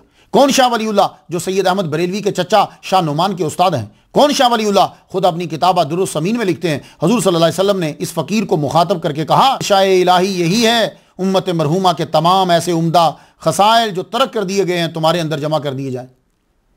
अबुल आला मदूदी ने कहा, शाह वलीउल्लाह नंबर सफ़ा 47 1359 हिजरी, वो अपने दौर के गजाली, राजी और मुजद्दिद हैं। कौन शाह वलीउल्लाह? मौलाना अब्दुल कलाम आज़ाद ने तर्जमानुल कुरान सफ़ा 35, तो आज़ाद लिखते हैं, शाह वलीउल्लाह ने यहां तक फरमा दिया, अगर मैं वहदतुल वजूद को साबित करना चाहूं तो कुरान और हदीस के तमाम नसूस और ज़वाहिर से इसका इस्बात कर सकता हूं। ये अब्दुल कलाम आज़ाद कह रहे हैं। तो ऐसे अजीम आदमी की वो कुतुब पढ़ो जो हज के बाद की हैं, ताकि तसव्वुफ वाज़े हो और तक़वियतुल ईमान की आप तशरीह कर सको। तो आपकी किताबें मैंने कुछ के नाम ले दिए, आपने दीन की बड़ी खिदमत की है, लेकिन आखिर बंदे ने जाना ही होता है। आपकी उम्र कमरी सालों के हिसाब से 61 साल 3 माह बनती है और शमसी सालों के हिसाब से तकरीबन 59 साल। आपके असली जानशीन शाह अब्दुल अजीज़ रहमतुल्लाह फरमाते हैं, आप बहुत कम बीमार होते थे, मगर 1762 ईस्वी के जून में बीमार हुए। इस्लामी महीना ज़िलहज बनता है। आप बीमार हुए बुढ़ाना ज़िला मुजफ्फरनगर में, नकाहत बढ़ती गई, जुलाई का महीना आ गया, आपको दिल्ली लाया गया। यहाँ आपने अपने शागिर्द रशीद बाबा फजलुल्लाह कश्मीरी के मकान पर क़याम किया, मगर मर्ज़ बढ़ता गया। आखिर जान अल्लाह ताला की राह में दे दी। 29 मुहर्रम 20 अगस्त 1762 ईस्वी ज़ोहर के वक़्त, उसी दिन ही आपको आपके वालिद ग्रामी शाह अब्दुल रहीम रहमतुल्लाह के पहलू में दफना दिया गया। आज अगर आप जाएँ तो मेहंदियान के कब्रस्तान में आप जाइएगा, जो ही आप कब्रस्तान में दाखिल होंगे यूँ आपको बड़ा दरवाज़ा नज़र आएगा, ईंटों का बना हुआ, उसके बीच में बाबुल वली लिखा होगा। आप एंटर होकर आप लेफ़्ट बनाएं। जगह साफ़ नहीं है, लोगों ने ज़्यादा ध्यान नहीं दिया, तो लेफ़्ट होंगे, सामने आपको जो है वो मदरसा और मस्जिद की बिल्डिंग शुरू हो जाएगी। लेकिन उस बिल्डिंग के, ये छोटी है, इसके पीछे बहुत बड़ी बिल्डिंग है, LNJP, ये बहुत बड़ा हॉस्पिटल है तो ये पुराना, लेकिन अब जो है उसके बाद आप सीधा चलें, फिर लेफ़्ट साइड के ऊपर आपको दरवाज़ा नज़र आएगा। अब दरवाजे के अंदर एंटर हो जाएं, जब आप एंटर होंगे सामने आपको पूरा अहाता नज़र आएगा। उसके अंदर शाह वलीउल्लाह के ख़ानदान की कब्रें हैं, तो ऊपर लिखा हुआ आपको नाम नज़र आएगा और उनके ख़ानदान की पक्की और बुलंद जो है वो कब्रें, वहाँ आप जाके ज़ियारत करें। अल फातिहा।